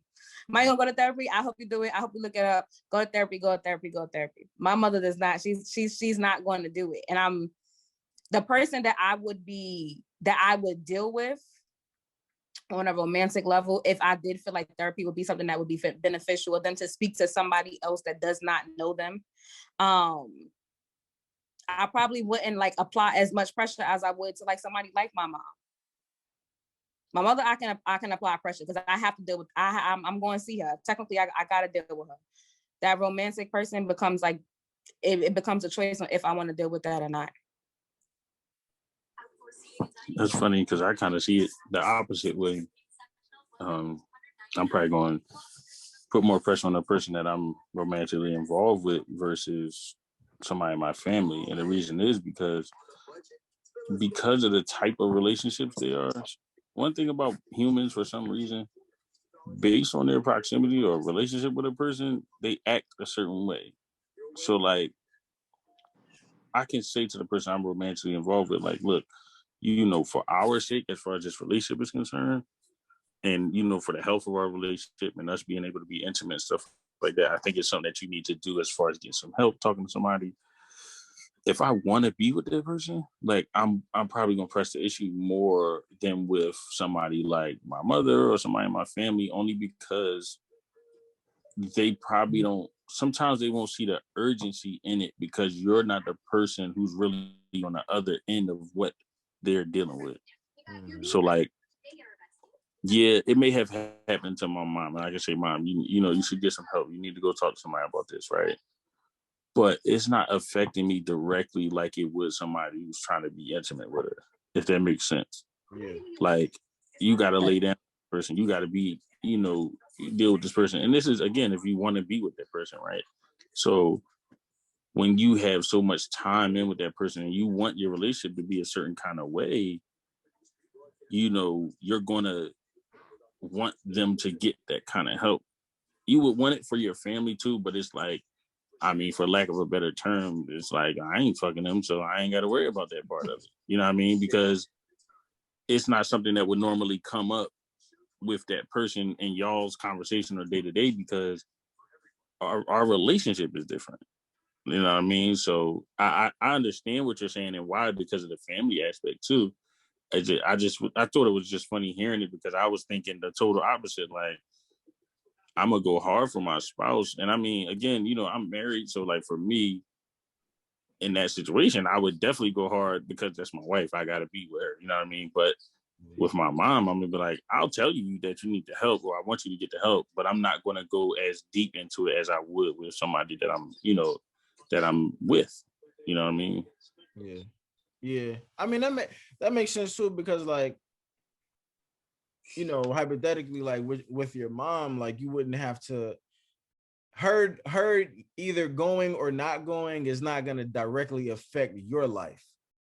You know what I'm saying? But like with your wife though, it's like the healthier she is, the healthier you were going to be, because the healthier your relationship is going to be. Or the more unhealthy she is, the more unhealthy your relationship is probably going to be, which means you're going to be more unhealthy. Like, so it would like directly affect you. You know what I'm saying? So I totally get that. It's just it is still so, it's still so delicate though. Because man, like it's so unpredictable in like how those conversations are gonna go. You know what I mean? I get, and I guess another question that I would have now that I'm just kind of like reliving like some of the conversations that I've had with the women who I'm referring to, like, do you take it when the information comes out, right? Like, say for instance, you've been dating somebody for a year, and they tell you in like year 2, or like Rakia, you said you didn't find out until year 6. Like, is that like, depending on how long it took for them to tell you, like, are you offended at the fact, like, after obviously you're shocked and surprised and trying to be empathetic and everything, are you offended at the fact that it took so long? Like, do you feel like that they kept this information from you, or do you more so feel like they're finally opening up to you and allowing you into like a different portal of them as a human being that they are? Yeah, I'm definitely not going to be offended, because that's cross to bear. That's their issue. That's like something that's very deep for them. So I wouldn't be offended. I may say something like, I wish I had known earlier. I wish you told me earlier, because it might have prevented something that I did before that they might not have brought up. Because sometimes you can do stuff and they won't bring it up either. So it's like they won't even say nothing just for the sake of the relationship. They don't want to lose out. I wouldn't be offended though, because that's their pain. You know what I mean? That's something that they have to be ready to talk about. And again, like we said, a lot of people aren't comfortable having those conversations. So having to talk about this shit is gonna be hard. It's funny because there are things that I didn't learn about my spouse until shit. Even today, I still learn stuff. I've been married for 8 years, yo. Yeah. But like, it never ends really, because sometimes scenarios don't come up where you gotta talk about stuff or where you think to talk about something until it happens. So like, even the other day, I think I was talking about something, I can't remember what it was. And my wife was like, why didn't I know that? Or why didn't I hear that story? And I'm just like, well, it never came up. So there's no reason for me to really talk about it. It wasn't a traumatic experience, but it was just something like, why didn't we talk about this before? Or why you never said nothing? So when when you think about it, like, it's hard to be offended, because it's like, a person's going to talk about something when they're ready or when they see cause to talk about it. And usually that happens as a result of something that triggers them, something that makes them think about it, something that pops in their head, you know what I mean? Or some person might be like, I know this is going forward. I know our relationship is getting better. So I want to let you know this, you know what I mean? But sometimes they don't want to talk about it, and it won't come up until later. But again, like I said, you got to give people that grace, because if you never been through something like that, you can't really speak on how somebody should approach the situation. Right. Yeah. How about you though, Rakia? Like, when you found out in year 6, I you was said mad. what? I was mad because why you wait until fucking year 6 to tell me that you got issues? Not even like that, but like, why is you? I was mad. I'm not even gonna lie. I was mad, and to be honestly speaking, he didn't really even. We spoke about it after it initially came out from somebody else, and I was like, hold on, what happened? Mm-hmm. And his sister had brought it up. Like, I found out that year that my ex was placed on like antidepressants as a kid, and I'm like, hold on, like, wait a minute, like, because it's kind of a double edged. I understand, even for him being a man and a Caribbean man, is that I understand why it would have been difficult for him to have this type of conversation, especially with somebody, with a woman that he's interested in, whatever the case may be. But I was so mad. I would have been okay finding out in year 3. Year 6, where we living together, and now I'm getting put out of this apartment, and I gotta see your raggedy ass mama year 6. Nah, my man. But it's like once that actually came out, everything else made so much sense. Mm-hmm. A lot of things that happened in our relationship made so much sense after that, and it's like, now I can see why he reacted like that. Now I can see why he acted like. Now I can see how what I did, how it would put him in a certain mind frame. I started having like aha moments back to back. Mm. But I was pissed off because no, nigga, talk to me. And it was so weird because he would tell me I was getting to a place where I was like I was expressive with the things that I have been through in childhood when we were dating. And I'm thinking back to it, he would make jokes like, you got a lot of emotional problems. And at the time when I should have left him for saying that, it didn't dawn on me. And then so during the course of our relationship, it's like, nigga, you had way more emotional problems than I did. Hold on. Not you over there projecting shit onto me now because you don't even know how to deal with your own type of trauma. Yeah, and that sounds like actually, and I think that's the difference in certain situations, because you were kind of like not a victim, but like you had to deal with stuff that based on that you didn't know about. Right. So because you didn't know about it and it came out so late, you're like you said, you had that aha moment, but you mad now because it's like, I've been going through all this shit because of that. Mm-hmm. You know what I mean? It doesn't always manifest for most people like that. Like, when I've dealt with that, it didn't really affect a lot of stuff until that one thing happened, and it was like, all right, let's have this conversation. But again, I wasn't mad because there was nothing else to show me that this had happened. But see, you being a person who dealt with that shit through the years, it's like, dog, like you should, yeah, you could have said something. And in that instance, right, and in that instance, I might have been like, yo, okay, I'm gonna need you. You know, what I mean, I think you should have told me, because now I know why you act the way you act, and now we can talk about possibly getting help, and we can talk about, counseling or trying to really help you so that we don't have to deal with this. So I can understand that. And one more thing, did you go to Morgan? I knew you from somewhere. Yeah, looking like.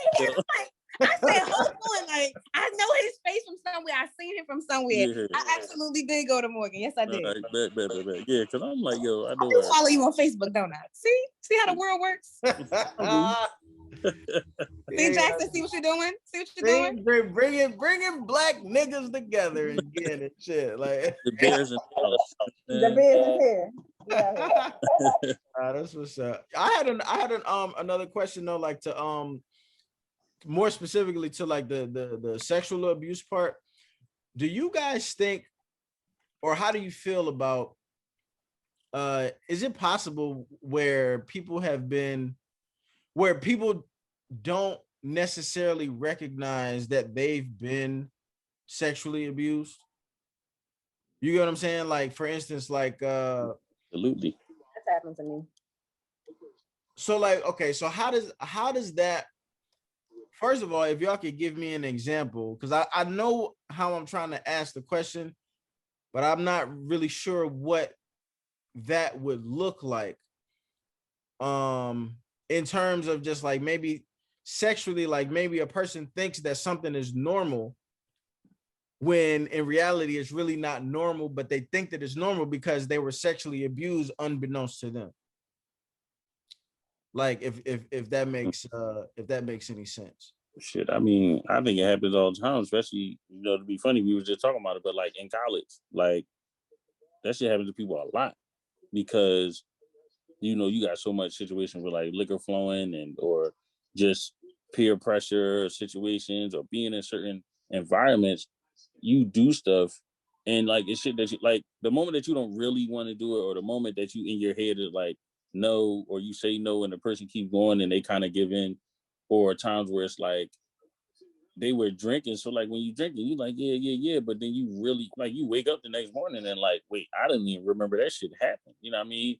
They don't realize like all that is going on. I'm sure there's other ways that could happen. I know, you hear about people who they get groomed and stuff like that. And when you get groomed, you're not looking at it as a situation where, this person did this to me and that was abuse. You're looking at it like, well, or the like girls you're hearing like, oh, I loved him, or oh, age ain't nothing but a number. But really, that's what be going on the whole time. Like they setting them up for that. Right. I got you. Yeah, that's interesting because I wonder, like, since we kind of having this conversation, like I wonder if I've dealt with more women who were sexually abused, but they didn't view it as that. You know what I mean? But as you get older, you kind of, I don't know, man. It's so many like different factors and variables and sectors, and because now I'm just thinking back, because now, all right, so now I'm thinking about the girl who her abuse caused her to be like the super freak John chick, whatever, right? But like in thinking about that, I'm thinking about all of the other women who are now grown and who are now like on some freak shit or whatever. I'm thinking about like, how did they become that? Like, did they become that because they truly are explorative and they're truly like lovers of sex and just lovers of expression through sex, or whatever? Or is it through situations as you low key got sexually abused when you were younger, but you didn't know it, so you didn't view it as abuse. You just viewed it as this is what sex is supposed to be like. So now you're just more advanced at a younger age, but now the older you get, you have to continue to advance and evolve because you feel like you have to grow sexually as you grow in age. Like, you know what I mean? But like the whole time, the only reason like you're kind of accelerated sexually is because you were abused younger, but you never even really acknowledged it as that. Because sometimes, you know, I mean, if we're gonna be real, like I feel like most women, when they start to have sex, they're not having sex with people that are their age. Most of the time, you know what I'm saying? You haven't, if you start having sex when you're 12 or 13, you might be having sex with boys that's 17 or 18. Or if you start having sex when you're 16 and 17, you might be having sex with young men who are 20, 21. You know what I mean? So like off the rip, you kind of in like an AP class of sex. Like, you know what I'm saying? Like you kind of like in an I'm just saying, like you kind of in an accelerated course because you fucking classes. But no, I mean, I'm just saying though, like now that I'm thinking about it, I'm really thinking about it. Like, yeah, I wonder how that so, goes. You know what I I mean? think so. All right, I'm gonna let y'all into my life a little bit. So I was abused by my mother's ex-husband, who is the father to my little brother and my little sister. And one of the things that he used to do was he used to like to look at me in like bra and panties. And for the long of me, I didn't understand why as a kid. I thought it was just to make sure I developed early, just to make sure that they fit. It wasn't until I became an adult where going through counseling, and she was like, that's not normal. Like, especially for, you know, that not to be, you know, whether it was a relative or not, for him to be a man judging how your bra and your family and your panties fit, and he's not a woman, you know, certain things like that are not normal. I never classified those things as abuse. Yeah. I didn't classify those things as abuse or anything like that. But when you talk about the grooming process, because I started to develop early and because I was left alone with him for a good amount of time, there were certain things that he didn't like to see me in. Like I had to, if I was wearing a hoodie, I had to wear one of them t-shirts that had like a full collar. I couldn't wear a wife beater. And one day I wore a wife beater to school. That nigga beat my ass bad, real bad. But in becoming an adult, it had an effect on my self-esteem, where I wouldn't wear certain clothes. So growing up, when I was 15, I lost my virginity to somebody that was 20 years old. So seeking that validation from not just a man, but an older man is that. Because even though I was going through those things in the household that I was in, there was still some type, and being that I was going through puberty and having those conflicting feelings and not really understanding like biologically what's happening with my mind and my body at the same time, I started to seek certain things. I wanted to be loved a certain type of way. So I wore for a long time. I wore like clothes that were like overly big, that were like big, the way like the 2-3 sizes of my size, so that my body would be covered. And then I got to a point when I was in college where it's like, Rakia didn't want to wear no fucking clothes at all. It became like it really was a switch. Like my freshman year, I didn't want to wear no clothes at all. Like everything was gonna be out. It's like my self-esteem started to like ping pong. So we talk about that grooming phase on him wanting to watch me, and then it led up to like beatings and things like that. It's like they put you through like a process to like prep you for the shit that's getting ready to happen. Wow. And honestly, now that you say that, I don't think most men realize that. Most men, and now not even just most men, I'm realizing there's a lot of men who's been sexually abused too as kids, and they don't speak about it a lot more than we would like to think about or to even know. And a lot of times it has happened from women. And when you think about that, and just sexuality in general, a lot of men, if they speaking about it with other men, those older men would even be like, well, what are you complaining about? Like, it happened from a woman, versus not understanding that boy was a child. Right. The fucking kid. And they be and they be the ones end up, it'd be crazy because then when they become like hypersexual, nobody really knows and they don't understand because man, the way we grow up and the way we taught, what I mean? Most boys, men, they ain't gonna speak about certain stuff. You don't want to be the one who is known as the nigga that got abused, what I mean? Regardless of how it happened. And if it was older women, like you said, it's looked at like, all right, so what you complaining about? Like, I know a lot of times we make jokes now when like kids, like the teachers and the kids, and we like, well, who the hell was telling? But really, that's fucked up. Yeah. You know what I'm saying? Because they kids, you know what I mean? And you can't, it's weird because, like I said, the way we grew up, but when you really think about like people really be doing that, they be grooming them, be lining them up. They be like Rakia said, you just getting them prepared. Like, I mean, look at the R. Kelly shit. Like, everybody knows this nigga is like 40, 50 years old dealing with 15, 16, 17-year-olds. And they like, oh no, we went on our own. We love him. Like, that's all grooming shit, bro.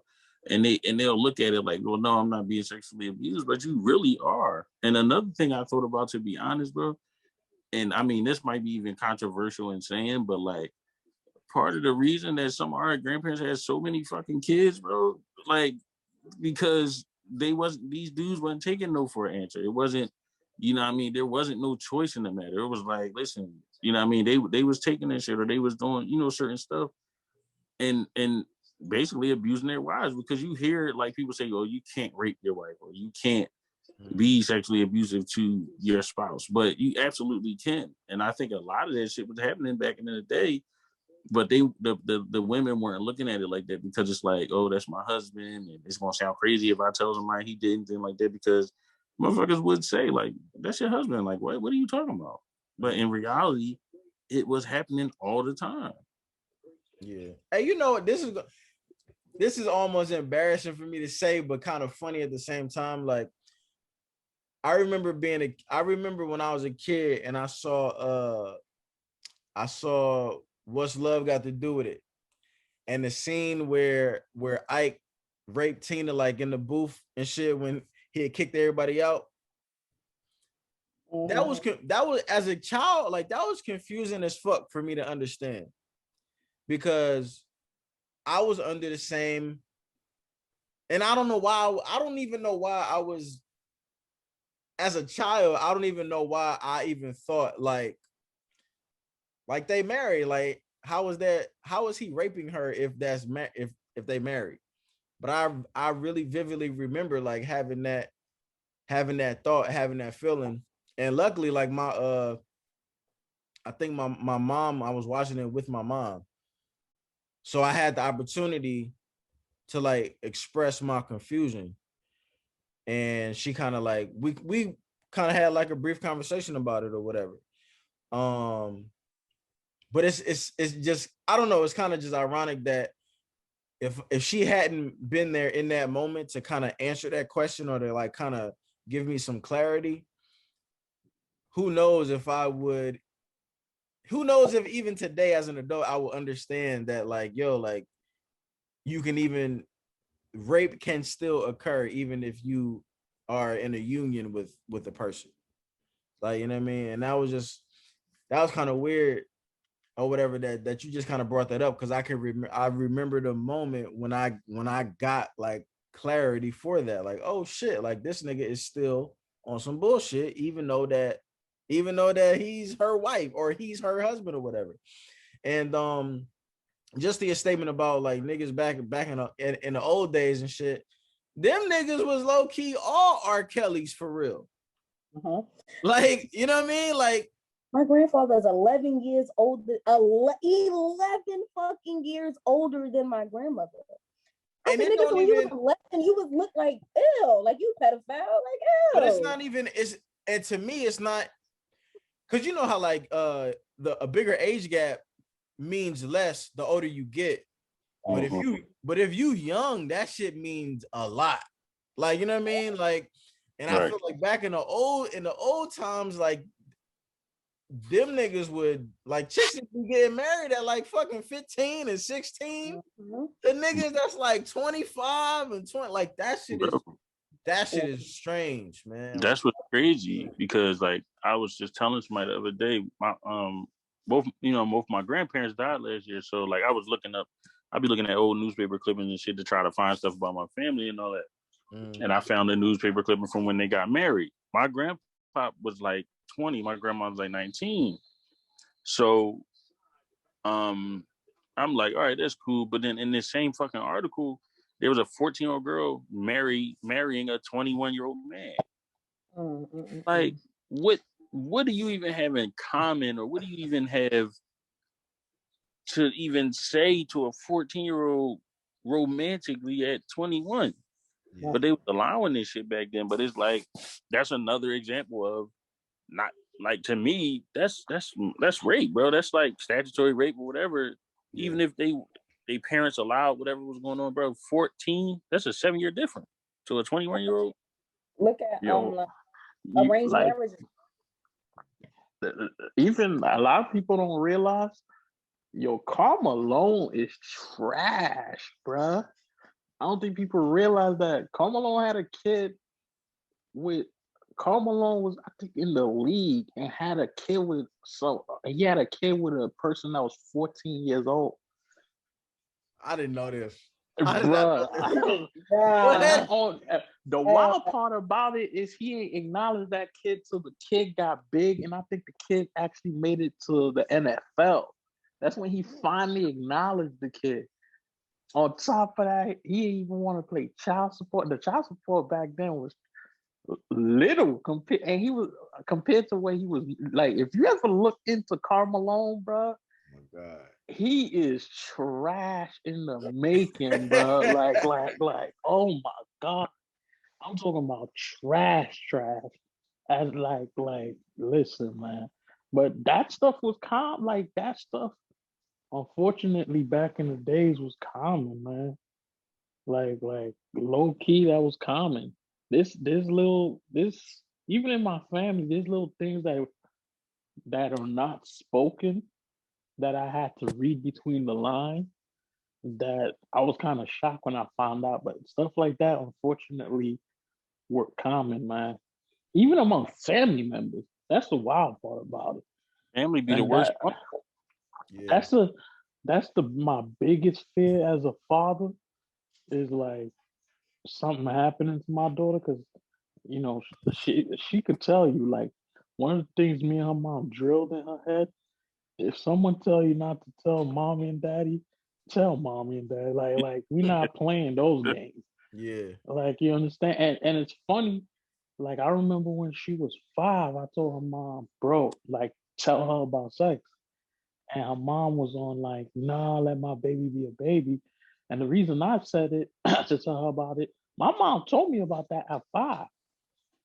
And the reason she told me about it is that they were her and a couple of my aunts was talking, and the subject of rape came along. And I asked what it was, and they explained everything all the way through. That was my concept of sex. But the best thing about that is they told me about that before my peers told me about that. Mm-hmm. You know what I mean? And that was the same reason I wanted. The same reason I wanted to tell my baby girl, if you drop those crumbs on the floor. Yep. Yeah, So, bro, told my daughter the same. Like, don't be scared, because I told her the whole process. They're going to try to scare you.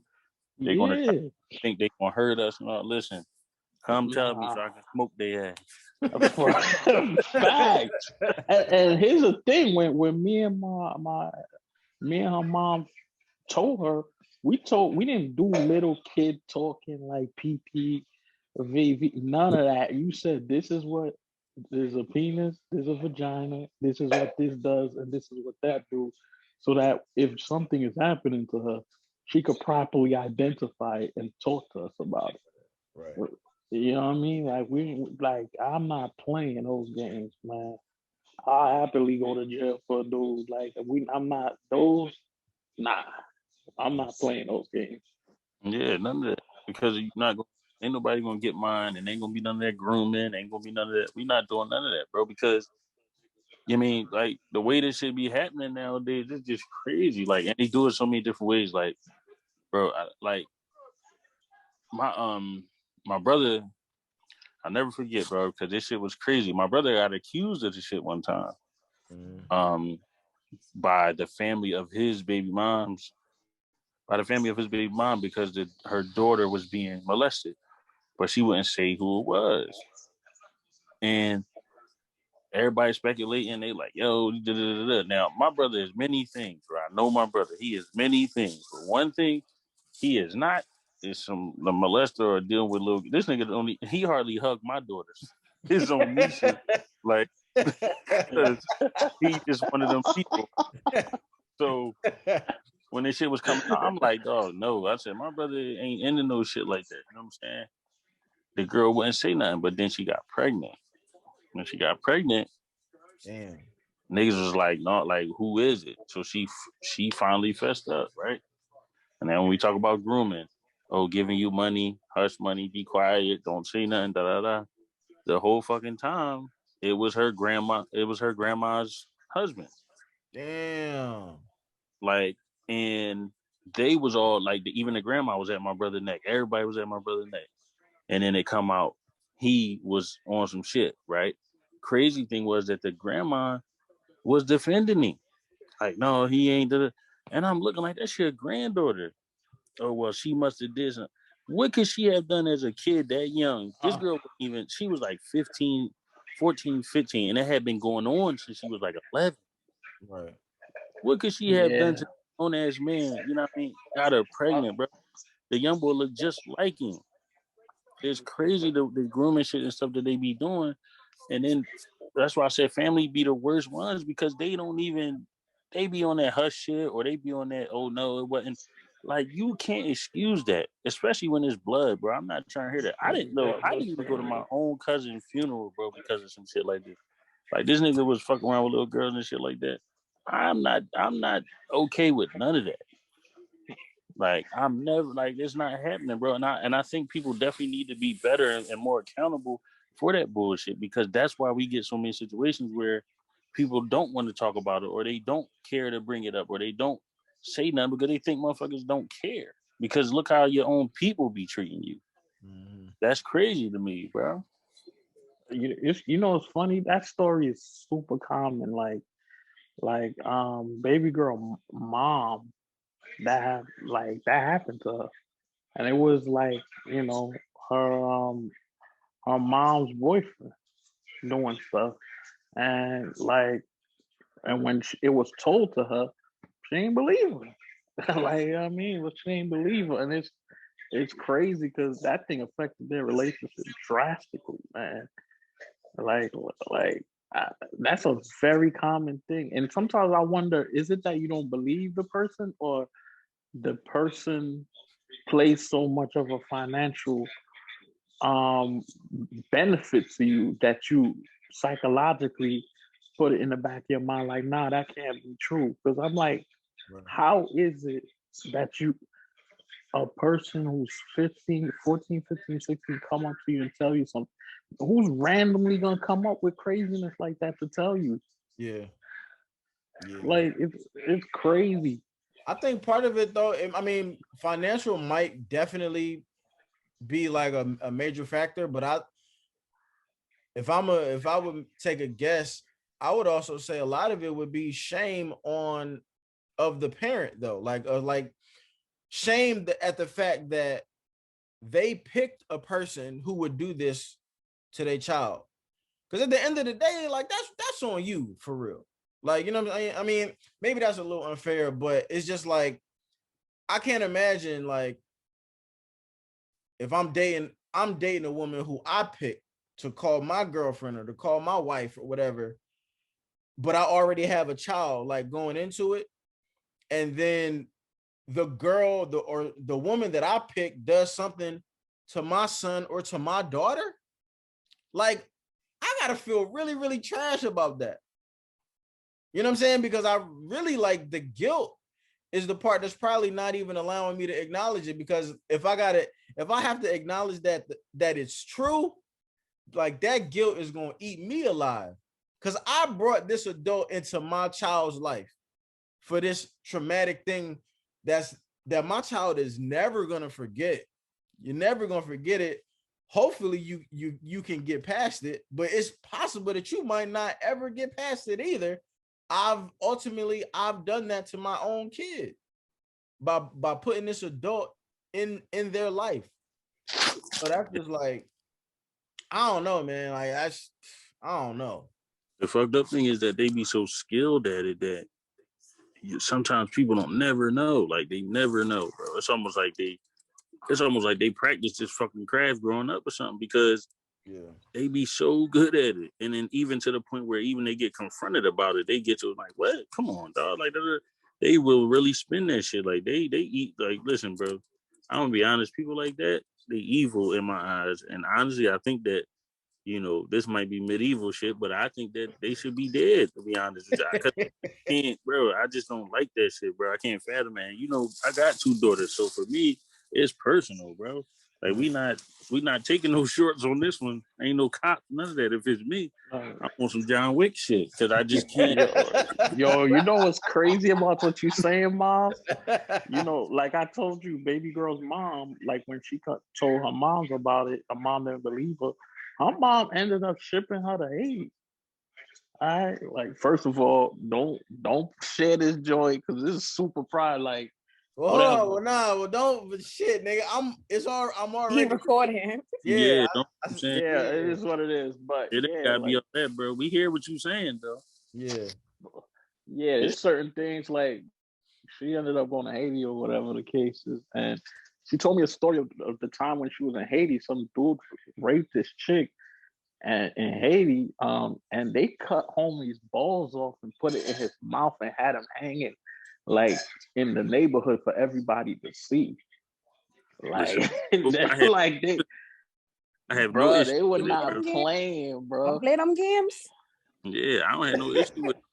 Because my thing is, to me, if you could do that, especially to children and shit like that, bro, you really don't deserve to be walking among people, motherfuckers that ain't doing stuff like that. I don't care. Like, I know people like, oh, it's a sickness, and it might be, but listen, we sorry you got sick this way, because you got to go, brother. I'm sorry. I can't, yo. Those family secrets. I got a cousin, right? I have a cousin who she lied and said that she was raped, but really she had sex with an older man, ended up getting pregnant at like 14. Now, my family hid this whole ass story until I was like 27 or something like that. So here I am thinking that it come out like, oh yeah, this is such and such. That's her son. I'm sitting here like, no, that don't sound right. Like, how? Because she lied about being raped. But at the time, she ruined that dude. He blamed they at the time they believed her. But at the same time, it's like my family was like split in half because of that. Because some people believed her, some people didn't. Some people didn't believe her, and she blamed it on another family member.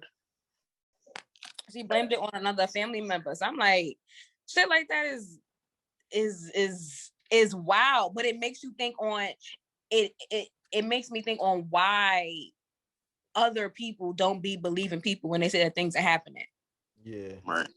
And that's the wild part. Like, family really be like it'd be crazy because it'd be a kid that's not even a liar or nothing. Like, they don't be lying and shit. Yeah. They'll come tell you, and motherfuckers be like, man, that motherfucker lying. Like, why would I even bring, like, some people do lie, but the thing is, like, usually with kids and stuff like that, come on, man, kids don't have no reason to really lie like that. And it's wild, especially when there's no incentive. It ain't like it's a Michael Jackson and shit where you're gonna get $1 million or a couple million. It's literally like, this person is doing this shit to me, and people get out of my. I've heard so many stories of girls and their mom's boyfriends or husbands, and these dudes who be doing all this shit to them. The mom just like, she lying, or get out my house, and it's like, yo, this motherfucker is violating to like the worst extent, and you just letting it fly. Like, come on, yo, family be crazy. Listen, that shame goes deep. Sometimes it's a shame, but I honestly believe sometimes it's I can't afford to lose this dude right now because he brings so much to the table. I really think some people be sacrificing their kids on that, on some like it might not be on purpose, but on some like subconscious thing. Like, or it could be like exactly what you said, where it's like if I have to face the fact that this guy did this, I have to face the fact that I made a very poor decision that put my kids at harm. And rather than dealing with that, I'm gonna deny it altogether. Yeah. I can And imagine. that's wild. I can imagine how that just affects the child going forward, man. Like, or like even if they're not a small child, like even if it's just like a teenage child, like a pre, a preteen, pre-adolescent, like 12, 13, like that's still so young, and it's like still so much more life to live, and that's like the most impressionable age too, like where you already, even if you don't got to deal with no kind of sexual trauma or no trauma at all, even in like a perfect setting, your teenage years is still, you can go left or right. Like it's still super impressionable. It's still super like I guess volatile in a sense, you know what I'm saying? Because there's so many different variables and just things going on with your body, things going on with your maturity, and like, you know, it's just, it's almost like you can like make or break your life in a lot of ways in like those years. You know what I mean? Like, and then to throw like some sort of like sexual abuse shit like on top of that, man, like them people might not ever like really recover from that. You know what I mean? And then on top of the fact that if you black or a person of color and you, for cultural reasons, you don't really believe in like getting any kind of professional help either. So now you got to try to handle this shit like for the rest of your life, like on your own. I can't imagine, yo. Like that shit gotta be tough, man. That shit gotta It's, be tough. it's, I see this I, I see the symptoms from that come out unknowingly during like pregnancy and childbirth for women. Mm. With me being a doula, especially because like there's so many, like when you're pregnant, your body is changing, and there's so many like pelvic exams and places that you got to be touched and places they want to check, where especially for moms that are like new moms that have this type of trauma, a lot of that shit comes out during pregnancy. Like what would that look like exactly though? Like if you Um got the so for one of the moms that I worked with, and it's one of the things, and this conversation is timely because this is something that I'm incorporating more into my practice as well, with speaking to people about the trauma during the pregnancy before we actually lead up to birth. Because I explained to them, like certain procedures going to have to be done. I asked them, what's your safe space? What are you comfortable with when it comes to somebody, doing certain exams on your body, or are you comfortable with them, wanting to look inside of your vagina versus like with a tool versus, with their fingers or anything like that. What are you comfortable with? And I've heard some moms say like, pelvic exams, I don't want nobody touching me. I know some women who have been traumatized to the point that they will only have sex in the dark.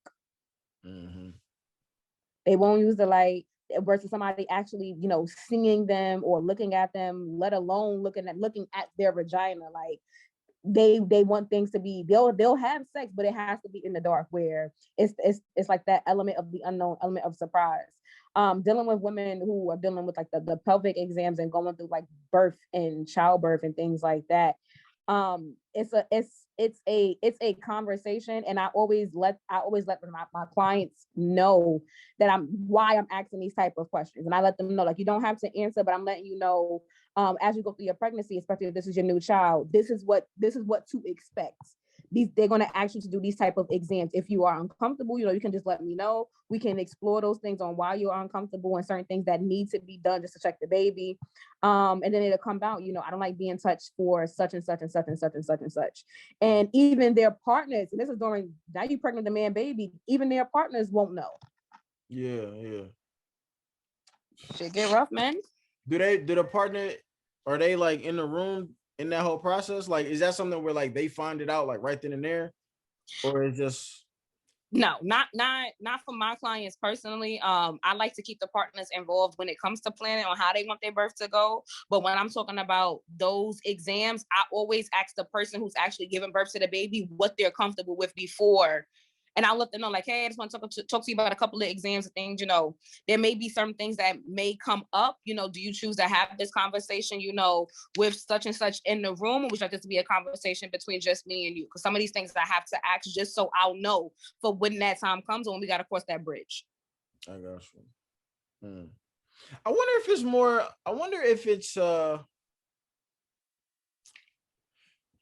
would you, and I'm Ricky, I'm asking you, like, because you said that you've gone through like certain types of trauma or whatever, would you prefer, this is gonna sound crazy, but would you prefer to date people who have also gone through trauma? Or would you prefer to date someone who's never gone through a traumatic experience to that degree, because a person who has maybe gone through it maybe knows how to handle you better, versus a person who has never gone through something, they would have no idea how to handle someone who has gone through something? Like, is that something that you even think about? That's not something I've thought about, but honestly, I don't even think I have a preference when it comes to who I would rather deal with, because you realize a lot of us, whether it depends on how you view trauma, but a lot of people, especially a lot of Black people, we've all been through some type of trauma, something that we may deem as traumatic, during certain experiences in our lives. But I wouldn't. If I had to choose, I would rather deal with somebody who don't have no damn trauma. I want you to come from a space where the most you did was get yelled at because you did something stupid, but not because something that actually traumatic and changed or warped your whole like being or existence, or that dramatically changed you in a sense. Because if I'm still healing and dealing with certain things, having somebody who doesn't have those same experiences, they can give me a different type of opinion, versus somebody who actually has that trauma. Because then I say a trauma person leading a trauma person, nigga, how you gonna help me? Mm-hmm. But at the same time, I'm a person believe like she who heals herself helps heal those who come before her and helps heal those who come after her. Basically meaning that the more that I heal myself, this is the reason how I'm able to understand other people that have been through trauma. Right. I know what certain things, well, sometimes, because everybody's different. I know what certain things to ask. And I read the room. I pay a lot of attention to body language. And even when I ask a certain question, facial expressions or how somebody may tense up or things that go unspoken, I pay attention to those type of things when asking those type of questions. So I'll know when to I'll be able to feel when all right, let me back down a little bit. Like, let me not prod as much. This person may not be ready to talk about those things. Maybe not yet. Man, if I had to choose, no. I don't want you to go through no trauma. Are you happy? Okay, great. Because I'm getting to be happy, okay? I'm not as traumatic as I was before, but yes, let's build something different. I don't want nobody else to deal with the same pain. Now our pain is going to come back. I got to figure out your pain. You got to figure out mine, and how we are able to just come to some type of middle ground or balance. No, I'm looking for the happy people. I don't want nobody who's been through no traumatic shit. I don't discriminate. I'm not gonna say, nah, you've been through too much, I can't deal with that, because people are people. Right. But if I had to choose, hell no. How do you measure your happy? Because you was like, I'm on my way to like being happy and shit. Like, how do you measure it? Like, how do you tell whether or not, like, okay, I'm healed from this, I'm good now, versus like, I still got a little ways to go before I'm where I need to be? From certain type of trauma, I don't ever think you ever really do heal completely from it.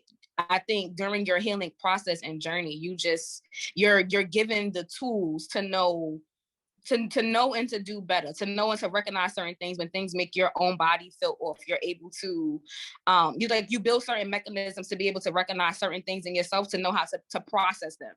I don't think anybody ever fully heals. Like, I don't think a rape victim ever will fully heal from actually being raped.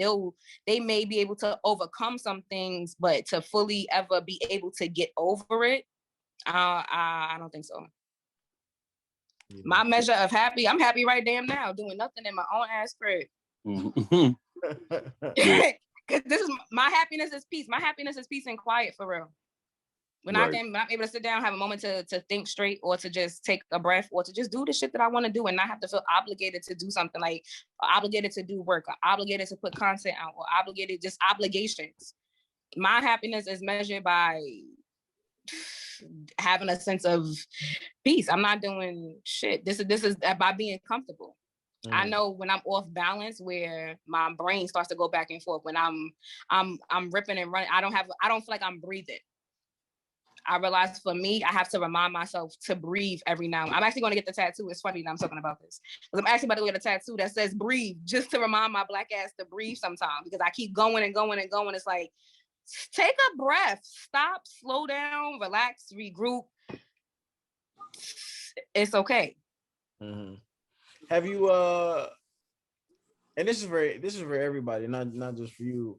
Have y'all ever had triggers, right, where it's something that used to be a trigger but is no longer a trigger? Like, does that happen? Because I feel like that would be like a small dose of like what healing would really kind of, I guess, be like or feel like something that may have triggered you 2 years ago, that now it's no longer, like, that trigger doesn't even exist anymore.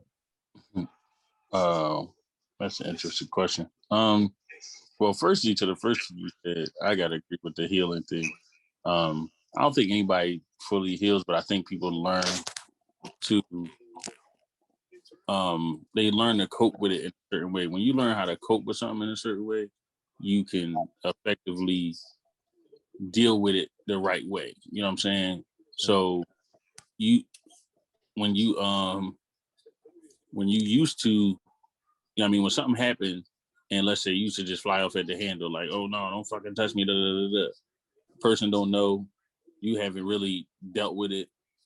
When you try to, when you deal with it, when you got through it, when you made, way to find out why you are that way, and then you act on it, the next time it happens, you react differently, because now you understand where it's coming from, why it's happening, what's going on. Right. So, like, I used to get like, after I got shot, like, I would be like real nervous about going places or doing stuff, because I'm like, shit, motherfucker might shoot me again. You know what I mean? Right. Right. So when you realize, like, all right, when you find out a way to kind of bypass that and make yourself comfortable, for me, that's what I did to kind of get to that point. So I would have to take precautions to make sure I didn't feel a certain way about going to certain places or doing certain things. So, like, if I can with the best of my ability, I try to get to places early, so I can look at all the exits and all this wild shit.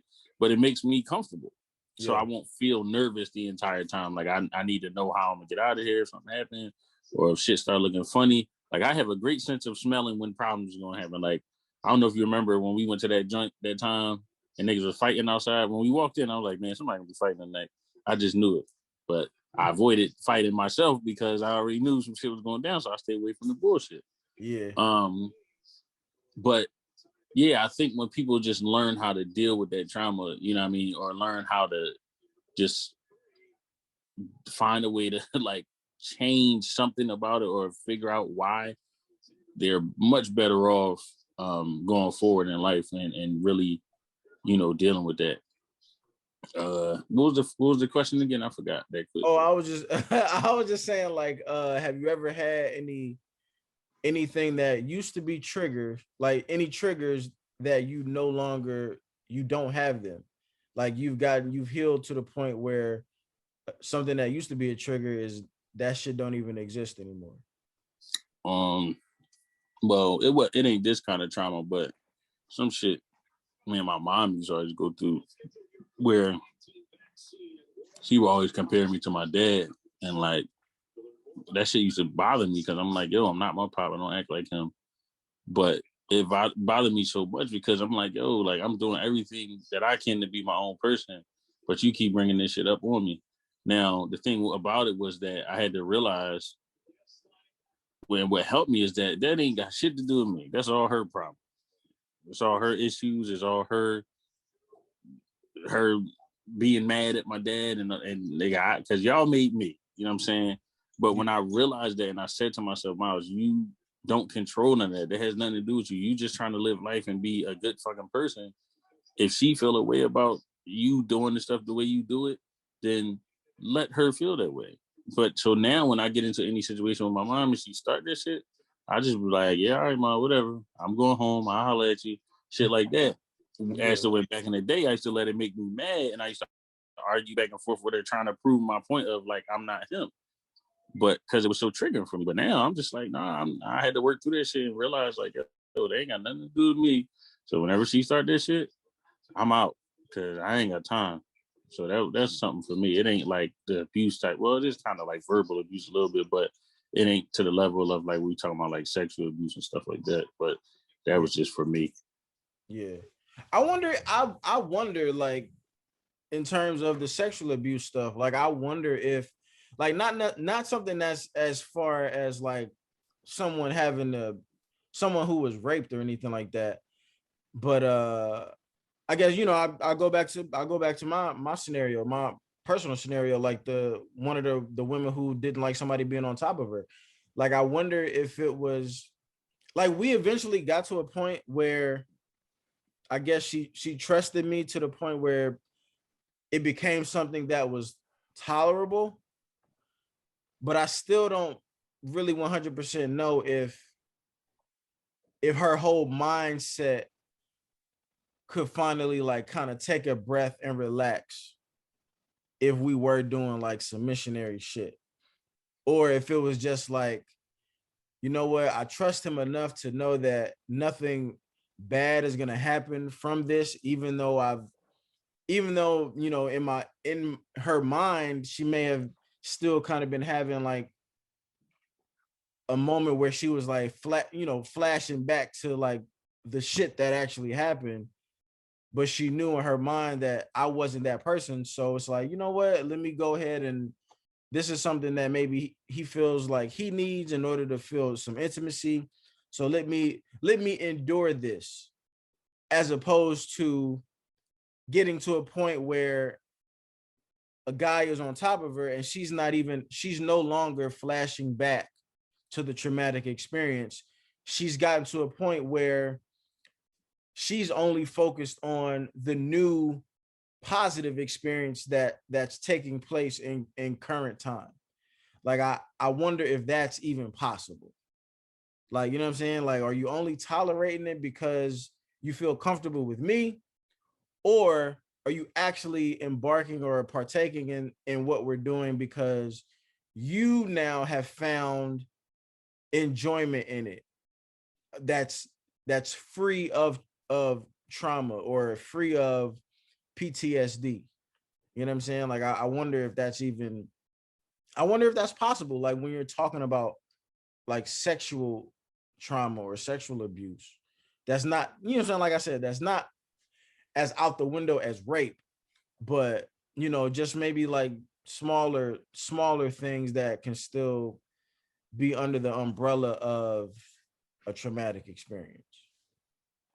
You know what I I mean? think Say that I was again. about to- I think it's possible. I was about to ask where Nick at, because I think this happened.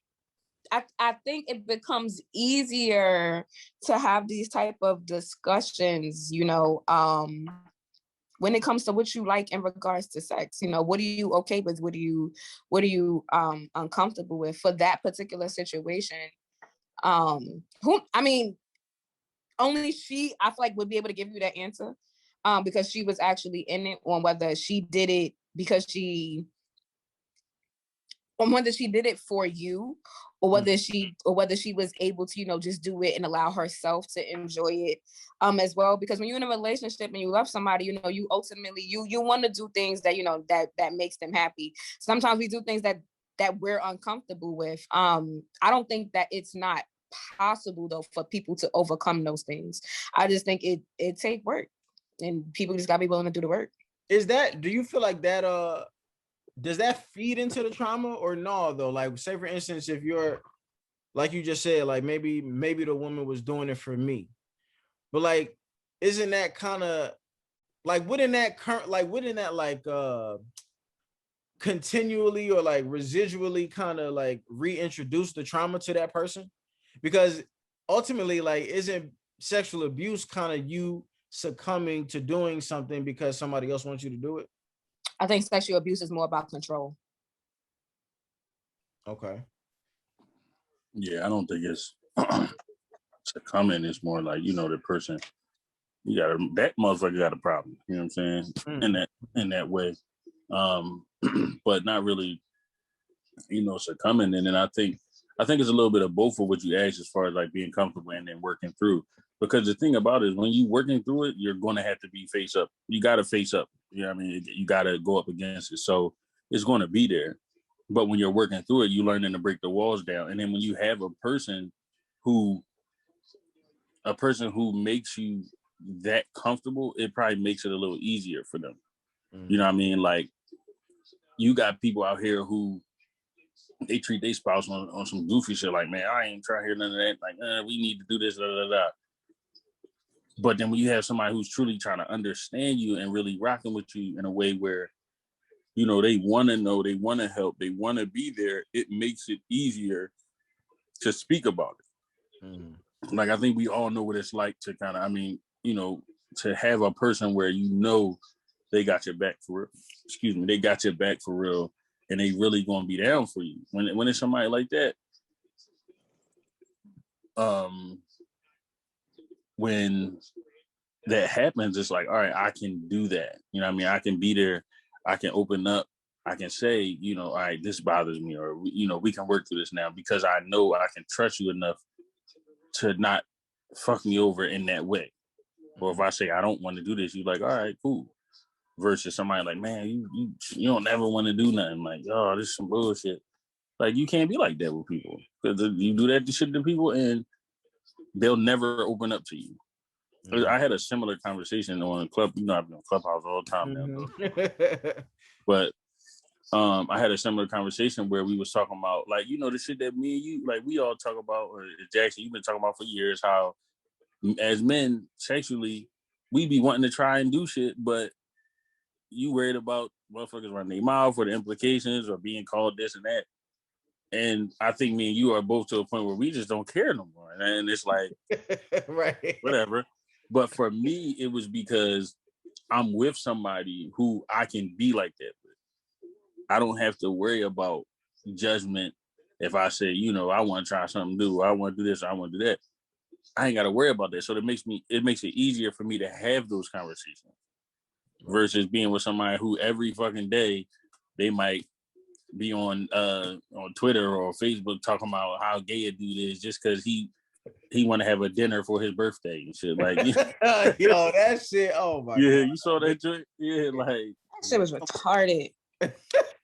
If you one of them people, it's gonna make everything hard because it's like, oh, I don't want to open up to you because you're an asshole about everything. Right. Why the hell would I want to be open with you when you're an asshole? So it makes it easier when you got somebody who really, really care. Yeah, I got you.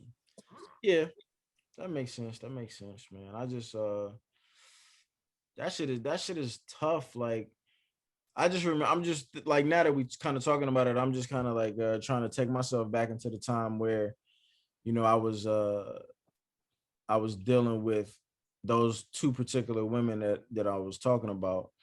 And you know what's kind of funny? Like, I mean, we all kind of have like our shortcomings. We all kind of have like our flaws and things that we're not, our weaknesses or whatever. But even like the girl who went through like the sexual abuse, but she turned out to be like the super freak girl, there was still something missing there. Like, it was almost like it was very evident that something was off, even though you couldn't like kind of pinpoint exactly what it was. And so it's like it always affects, even if like the sexual part is not affected, something is affected. You know what I mean? And I just always kind of go back to that, and just, it was so weird because like with that particular person, everything was like super dope, like on the surface. But then when you kind of start like really peeling back the layers, it was like, it was moments where I was just like, yo, like there's something really wrong with this girl. Like, and I didn't know what it, I didn't really know like what it was though, because it wasn't sexually, it wasn't professionally, but it was something. You know what I'm How saying? did you know that? Like, how did you come to that? Because it was like, Without telling everything.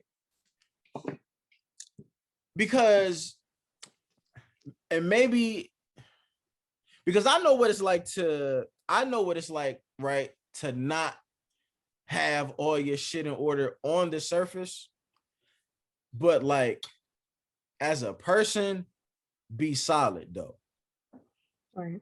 So I think when you see other people, you see them have everything together on the surface, and that automatically becomes like you automatically admire that because you feel like that's what you're lacking. But then you automatically assume, well, because I feel like I have things in order, like on a human level, you feel like that's the easy part. You know what I'm saying? You feel like the surface level part of what everybody else sees, like having a fucking bachelor's or having a master's or having a high paying job or having a nice car and a nice place. Like, you, as a person who has all the human things together, you feel like that shit is that's the difficult shit. That's the adult shit. That's the capitalism shit. Like, that's the shit that everybody seems like they're all in the rat race for. That's the stuff that it's attainable, but it's difficult to a certain degree. The human being shit, like just being cool and being happy and being at peace and you know what I'm saying, like feeling good every day and not being depressed. Like, if you're the person who has that together, you feel like that is the simple part. Right. You get what I'm saying? So then to see somebody who has all of the surface shit, the shit that you're chasing, you see that they have all of that, and then so you assume that they have the simple shit. You assume that if I'm broke and I'm happy, you assume that, oh, well, they got bread, they got to be happy already. And then to find out, like, to get to know them as a person and to like kind of like peel back the layers, as I was saying, and to find out like, yo, this motherfucker is they're miserable. Mm-hmm. Like, yo, like you're it's like you doing, it's almost as if like you're trying to make sure that your surface is perfect because you know that your underneath is in shambles. You know what I'm saying? And it's just, you can see it.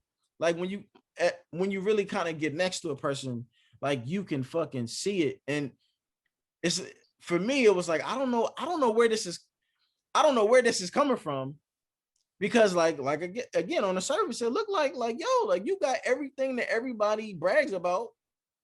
You got that shit. Like, what's going on? That is shit. You know what I mean? And then it's just like something is off, man. Like something is off with this person. Something is off. I don't know what it is. I don't know where it derives from, but you really don't have it all together. You look like you do. On paper, you popping. You look like you do, but it's something is off. And then honestly, like both of the women that I'm referring to in regards to this conversation, both of them would cry at the drop of a dime. Mm-hmm. That was weird for me. Like cry on they would be sad when things were going really well. Like that's weird for me. Like that would be weird as fuck. Like, you know what I'm saying? Like, Because it becomes new. What was that? I said it becomes new. Like, you ever meet, all right, the best way I can explain it is, you ever met somebody who don't know what it's like to feel happy? And you know how some people sometimes when they say like they sabotage good things because they don't recognize, they don't know what to do when it actually approaches them. Yeah, that's like having bad things happen to you. Like the bad nigga come after you, nigga after nigga, and then you actually meet a man who is good for you, and you can't even recognize that he's a good man because of all these things that you still have going on. Yeah. It becomes that newness, that new feeling, like, because to cry when things are okay, and some people for real, they become used to, like, not to say they become used to drama, but they become used to like the cycle of things going wrong, or they have the expectations of things not working out. Yeah. Yeah. But I can see how that should be weird, like y'all having a good ass time or some shit. People just bust out in tears out of nowhere. Like, that would freak me to fight. Like, what the fuck is wrong with you? What are you crying for? Yo, not gonna hold you. Yeah. Like, the main reason I started going to therapy, and I don't know if you remember this, Jax. This back in the days, even Miles too, when that group chat was popping. Yeah. I was dating Shorty, and I went into that relationship saying, all right, man, some shit gonna go wrong. You know what I mean? Something always do. Mm-hmm. And like a month in, nothing was going wrong. And I was like, something wrong here. Like, I started creating shit. Like, I started creating shit. Like, nah. Like, that's how we used to go. Like, you so used to things going sour or some craziness happening that you start creating things. Mm-hmm. You know what I mean? And it's the weirdest thing in the world, man. That's when I really understood. And then, I wound up breaking that joint off. And that's when I really understood your ass need to go to therapy, bro, because that ain't normal. Right. You feel me? That there's nothing about that that's normal. Yeah, you was on that self-sabotage. Yeah, bro. Yeah, that's crazy. No, honestly, that's something that I ain't gonna lie, like, I've never experienced it from my point of view, me doing it, but I've had people do it to me. And I just be like, really? Like, word? Like, you just want something bad to happen, or you think something bad? You know what it is? It's, you so used to it. Yeah. It throws you off. Like, I'm telling you, I walked in that joint like, something gonna go wrong, something going wrong, something going wrong. And like, when nothing went wrong, I created something. Like, I legit created something. I had somebody leave me because I was basically too intelligent and too good for them to go back to the fucking drama. And that's when I'm like, yeah, you done. You sucked in. That's it. So it's crazy. It took me a long time in therapy to get out of the habit of, like, I remember when I first got to therapy, I used to say, I'm a person that's comfortable being uncomfortable. I'm comfortable being in crazy situations. And then I didn't realize I put myself in those situations. Like, I legit put myself in those situations, and it's like, I put myself in those situations because it's comfortable being in that. Mm-hmm. It might seem uncomfortable to everybody else and chaotic to everybody else, but it's comfortable for me because that's what I'm used to. Yeah. And that's a weird. It took a while. It took me a while to get out of that. It took me a while for a lot of things. Like, it took me a while. Like, I remember last year praying for stuff and getting it and being freaked out that I got it. When you actually got it. Yeah, and it's crazy because that's funny. You prayed for it. Not only did you pray for it, you worked to get it. So it's only natural if you're in a car and you're driving to a destination that once you get to the destination, it's not a surprise to you. You understand what I'm saying? Yeah. But it was one of those things where it's like, I had to get used to like accepting that. I had to get used to understanding, like, you doing this for a reason. Like, you understand what I'm saying? Like, if you're praying for something, if you're working for something, you're doing it for a reason. You should. It's almost as if you're praying for it in the back of your mind, thinking, I'm not gonna really, you know what I mean? Like, get it. And then when you get it, you're like, oh, like, Yeah. this is crazy. It's a weird. There's a lot of toxic traits I realized, like, I had to shed over the years, man. Yeah. Yeah, that's I think too, I think not like hearing you say that and then kind of like going back to the two women that I'm talking about who would kind of like cry at the drop of a dime, or they would have everything together on the surface, but they'd be like, it would be super like discombobulated, like underneath and shit. I think I think they I think they each kind of in a weird way didn't really think that they deserved great things in terms of like relationship, like love. I don't know if they really, I don't know if they felt like they, I don't know if they felt like they like really, really, truly like deserved like a love that wasn't you know, like kind. Mm. You know what I mean? Because maybe because of what they had gone through, you know, told them that they didn't deserve it. Like, you know what I'm saying? Like, I think maybe that's one of the things that like trauma or abuse can kind of do to you. It could kind of make you believe that you don't deserve anything better than this. You know what I'm saying? So it's like I don't know, man. I don't know what it does to people. I just know how it looks when I saw it, and it really looked out of place.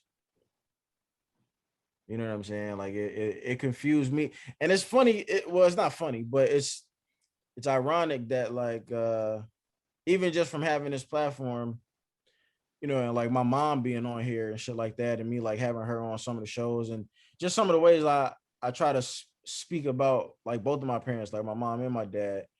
You know what I'm saying? Like I feel like you guys can kind of see that, you know, like for the most part, like I come from people who really like loved me and shit.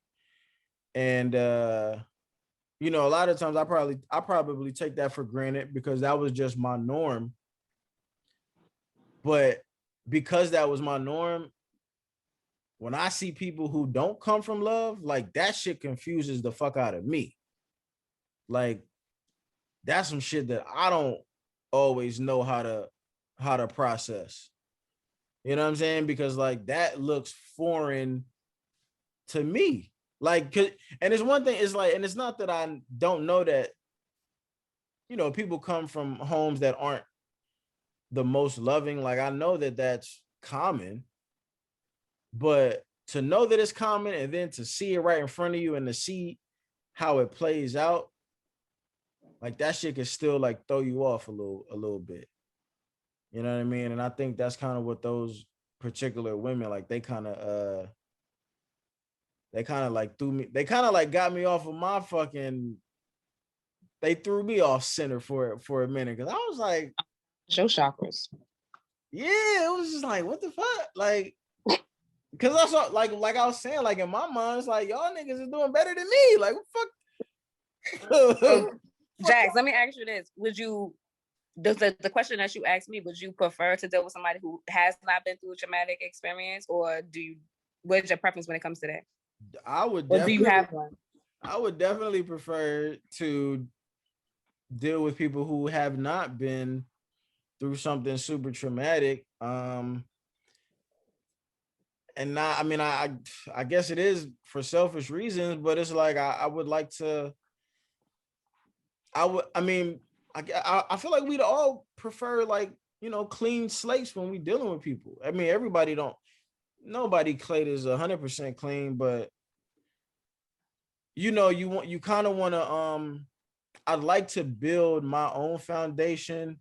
I'd like to stack my bricks without having to unstack someone else's. Right. You know what I'm saying? And I feel like when you like dealing with someone who has gone through like a for real traumatic experience, like you almost can't even you can't even stack. I can't even bring my bricks and start building my foundation until I take yours down. Break that one You know what I mean? Yeah. And it's like, and the thing is, like, even taking your bricks down, like I still need your permission to do so. It's not like I could just come in with a wrecking ball and just start knocking shit down. It's like, nah, like it don't work like that. Like you still got a invisible force field up. So you gotta disarm the force field first, so that we can now both as a group, as a team, start unstacking your bricks. But that's got to be some shit that you want to happen. You know what I'm saying? You know what I mean? And it's like you can't even really build your own foundation with a person, like not for real, until until they're open to just like, trying to do their best to like heal whatever trauma it is that they have. So yeah, and the fact that I feel like I've already dealt with women who have like who've had their own like traumatic experiences too, and it's a lot of work. It's a lot of work that I was unprepared for, and it was a lot of things that I had to endure that I didn't even know were like on the docket. Like, you know what I mean? Like I didn't even know that that's what I was walking into. And that shit affects you. Like that shit affects you, yo. Like it's weird because like it you could walk into a situation with no trauma, right? With no traumatic experiences, like no sexual abuse, no assault, no like none of that kind of stuff. But if the person or the relationship that you're walking into, if they're dealing with that, you kind of walk out of that relationship with your own new trauma, not because you went through it, but because you had to see what it looks like on another nigga. Right. Like, you know what I mean? So like, in a weird way, like the trauma kind of like it transformed from just infecting one person to now it's infected you as well in a strange way, man. It kind of like, I don't know, it's I don't know, because it's just a lot of wear and tear, like mentally and emotionally. Yeah.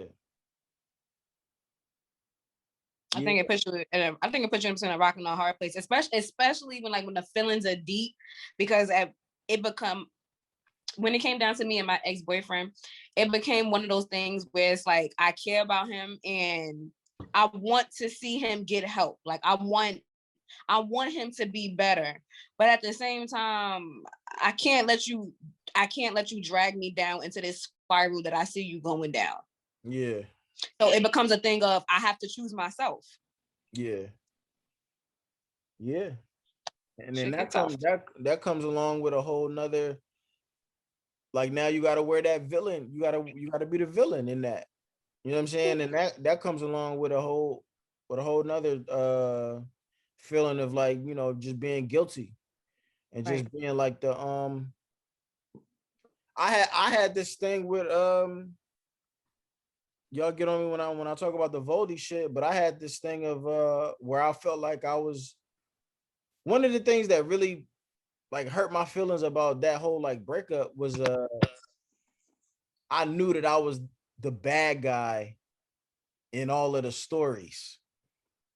Like, you know what I mean? Like, and I knew that I was the bad guy in her version of the stories that she was telling everybody. But like I knew that I wasn't really the fucking bad guy.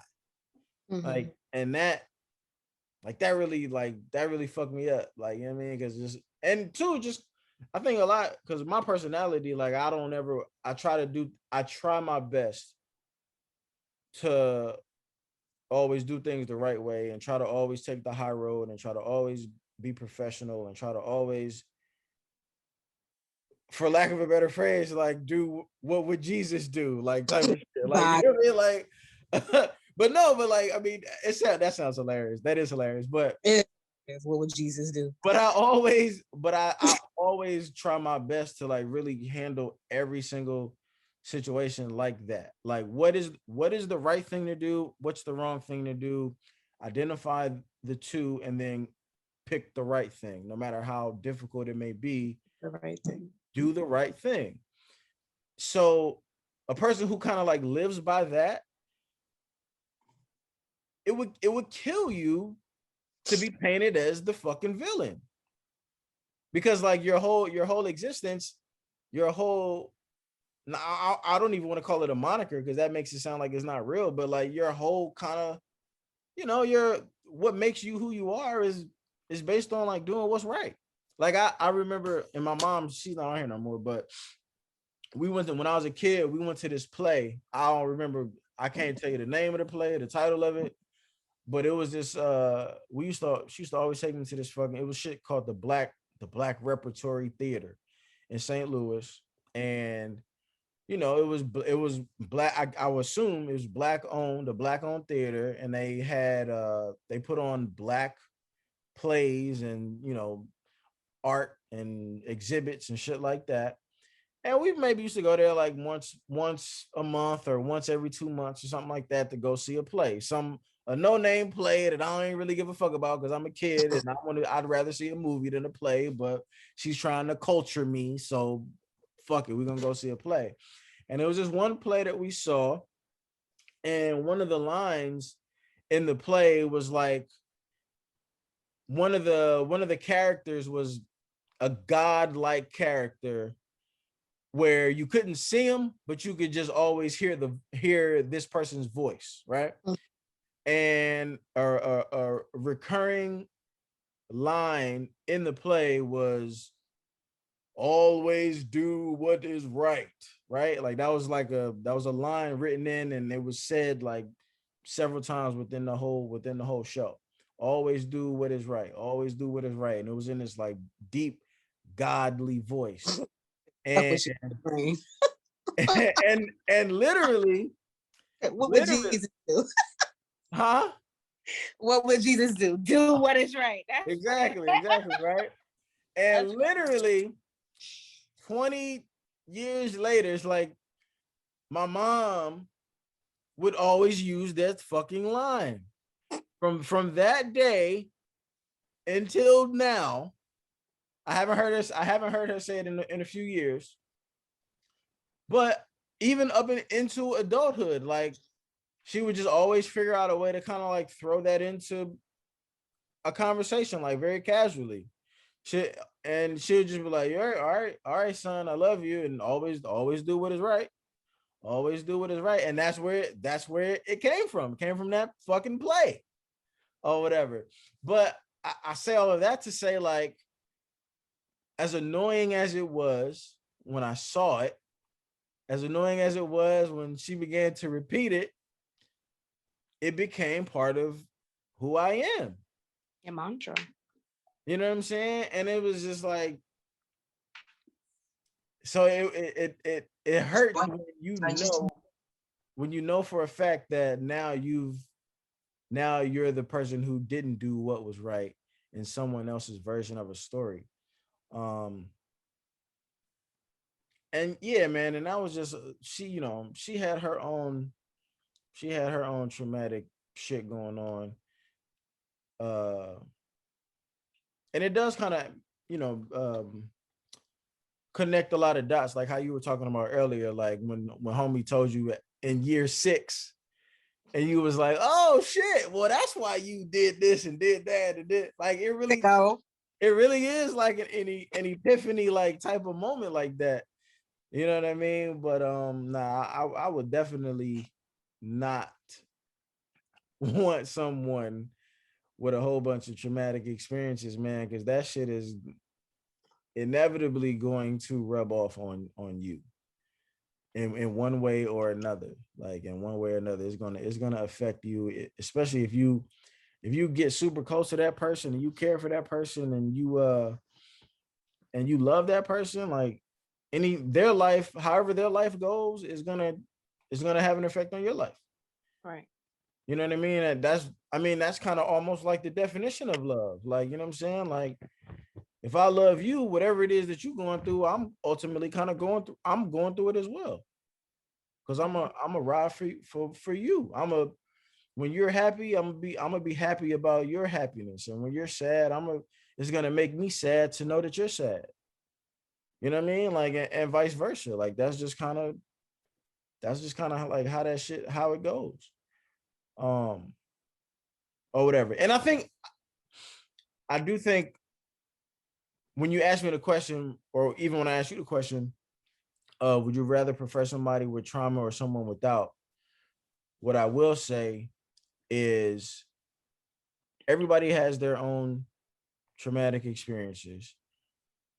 What I would actually prefer is the person who has the trauma. I would just prefer that they let it be known early enough for me to develop a skill set of being empathetic and understanding to your situation. Because I think that's when you go a couple of years without knowing and then it comes out, or if you go 6 years without knowing some shit and then it comes out, now you can't even really be empathetic. Like, now you kind of resentful. Mm-hmm. Like, you know what I'm saying? Like, cause now it's just like, nigga, like we could have Help me.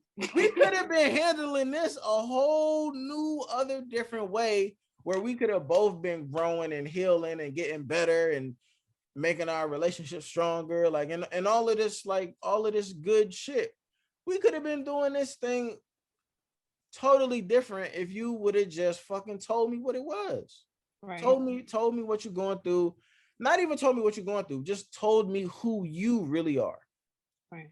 At the very, very end of it, just show me who you are. Tell me who you are and why you're this way. And then we can handle it properly. You know what I'm saying? But it's kind of like you're not allowing the person who loves you, you're not really allowing them to love you properly when you don't really show them the real you. And I think maybe that is what people who do have some trauma that they're dealing with, maybe that's something that they don't really understand fully.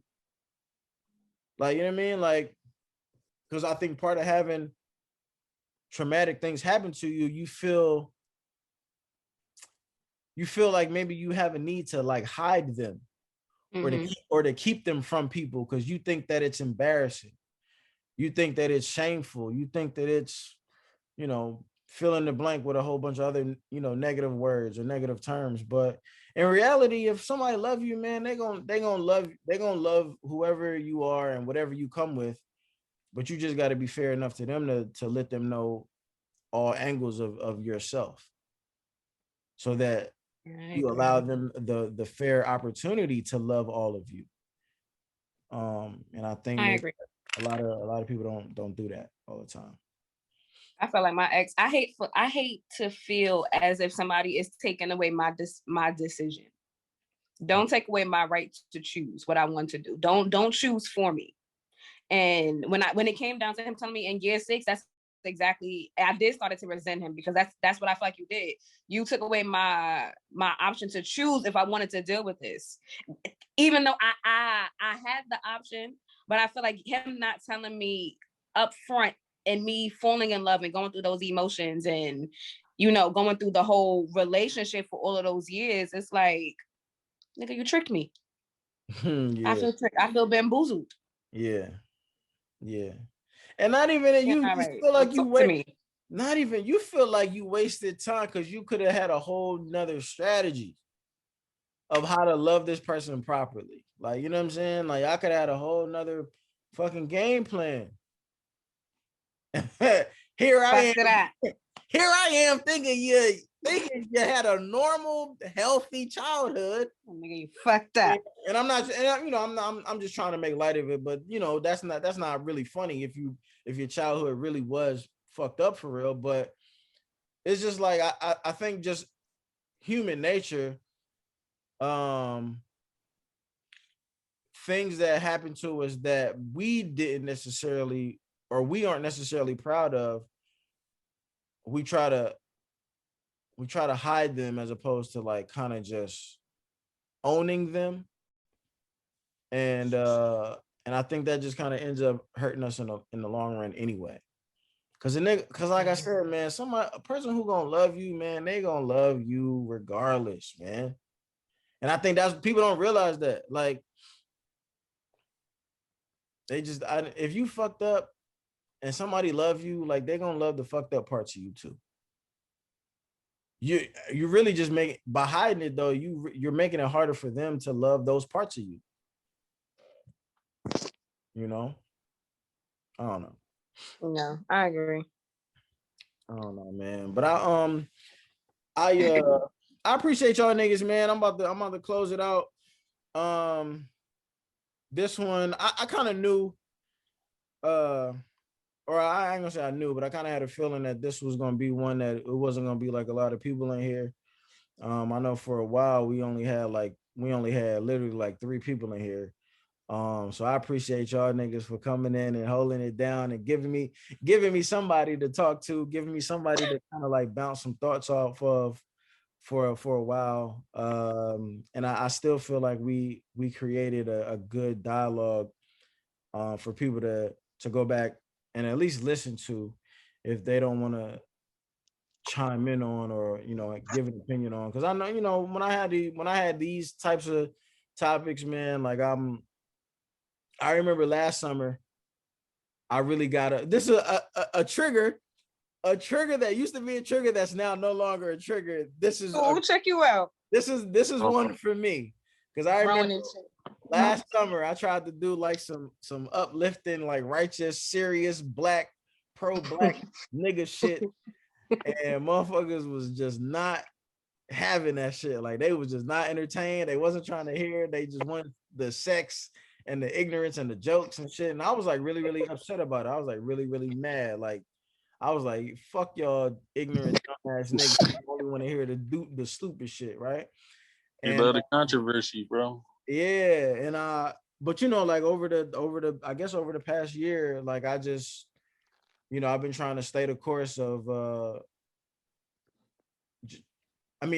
my duty or my job, I feel like, is to really just create the dialogue, and whoever is here for it, they'll take it upon themselves to kind of go find it and go listen or to participate, whether it's 3 niggas in here or whether it's 300 people in here. Like I still like it's still my responsibility to have to create the conversation. You know what I mean? So and I'm not mad about it. I'm not upset about it because somebody who's not on here right now, somebody is gonna go back and listen, and I think whoever does listen is gonna get something from it. Mm-hmm. So that's all I can do. But I do just want to say thank you to you guys because it is kind of bare in this motherfucker tonight. So I thank y'all for kind of hanging in there too, because sometimes it's hard to manufacture the energy and manufacture like the conversation and to kind of keep it going when it's not as many opinions in here. But like I said, I think we still did a pretty good job of that tonight, even though it wasn't a lot of us in here. I don't even think we got past like 7 people. So, but you open up the door for this conversation, so somebody gonna listen.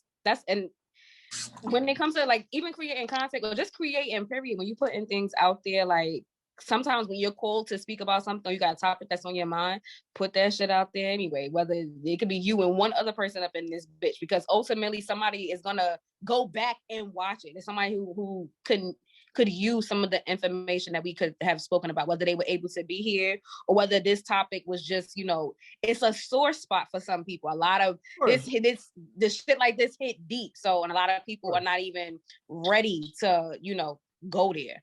Of course. It's the same way when I do my readings and it's like, okay, this message don't make sense. And I'll think about it and it's like, we'll just post it because it may not make sense to some people, but for some other people, it's going to hit. It's not going to, the message is not going to resonate with everybody, but the message is going to reach whoever it's supposed to reach. Yeah. I'll be doing readings. Somebody gave me a horrible reading like a couple months ago. Oh man, I'm sorry. I was sorry. I was like, this show is trash, bro, because this has nothing to do with anything with me. Like, it was crazy. My wife was even like, yeah, he got it all wrong.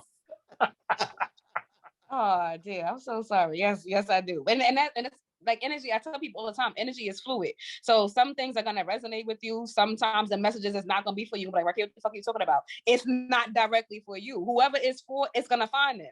This is why shit get posted. It's why you got a Patreon. So when people go back on it, somebody who's been through that be like, damn, like, or it might encourage somebody who wasn't ready to speak about these things. They may actually be like, you know what? Maybe it's time, like, or maybe I do need to speak about somebody now that they are talking about it. So Right. it's like, My wife had her foot on me. He was like, "Is somebody touching you?" I'm like, what? Yo, this nigga. No, bro, you got it wrong. But yeah, good dialogue tonight. Like, I think this is the longest I've been in one of your shows, man. And I thought it was an important subject. That's why I wanted to really, vibe out and talk about it. But man, keep doing your thing. You know how it goes. Somebody, like she said, somebody will see it and it'll hit them, no matter how many people was in here. Indeed, yeah, man. I thank you for hopping in, my guy. I know you're a family man and shit. You got a lot of shit going on, man. But I appreciate you. Please, dog. I appreciate you, but it's cool. And yo, man, did you ever do that episode? Because if not, man, we gonna have to do that. I felt bad about that. I ain't realize it's all good. Nah, we did do it. I got my my homie Vic right here. He's still on. Vic did it, and my homie Charlie did it. I haven't put it out yet, but it'll be coming out in a couple of joints. But whenever I do another Philly one, man, you know you always welcome, my nigga. Yeah, I come talk my shit. You know what I'm saying? But yeah, yeah, get out of here myself. All right.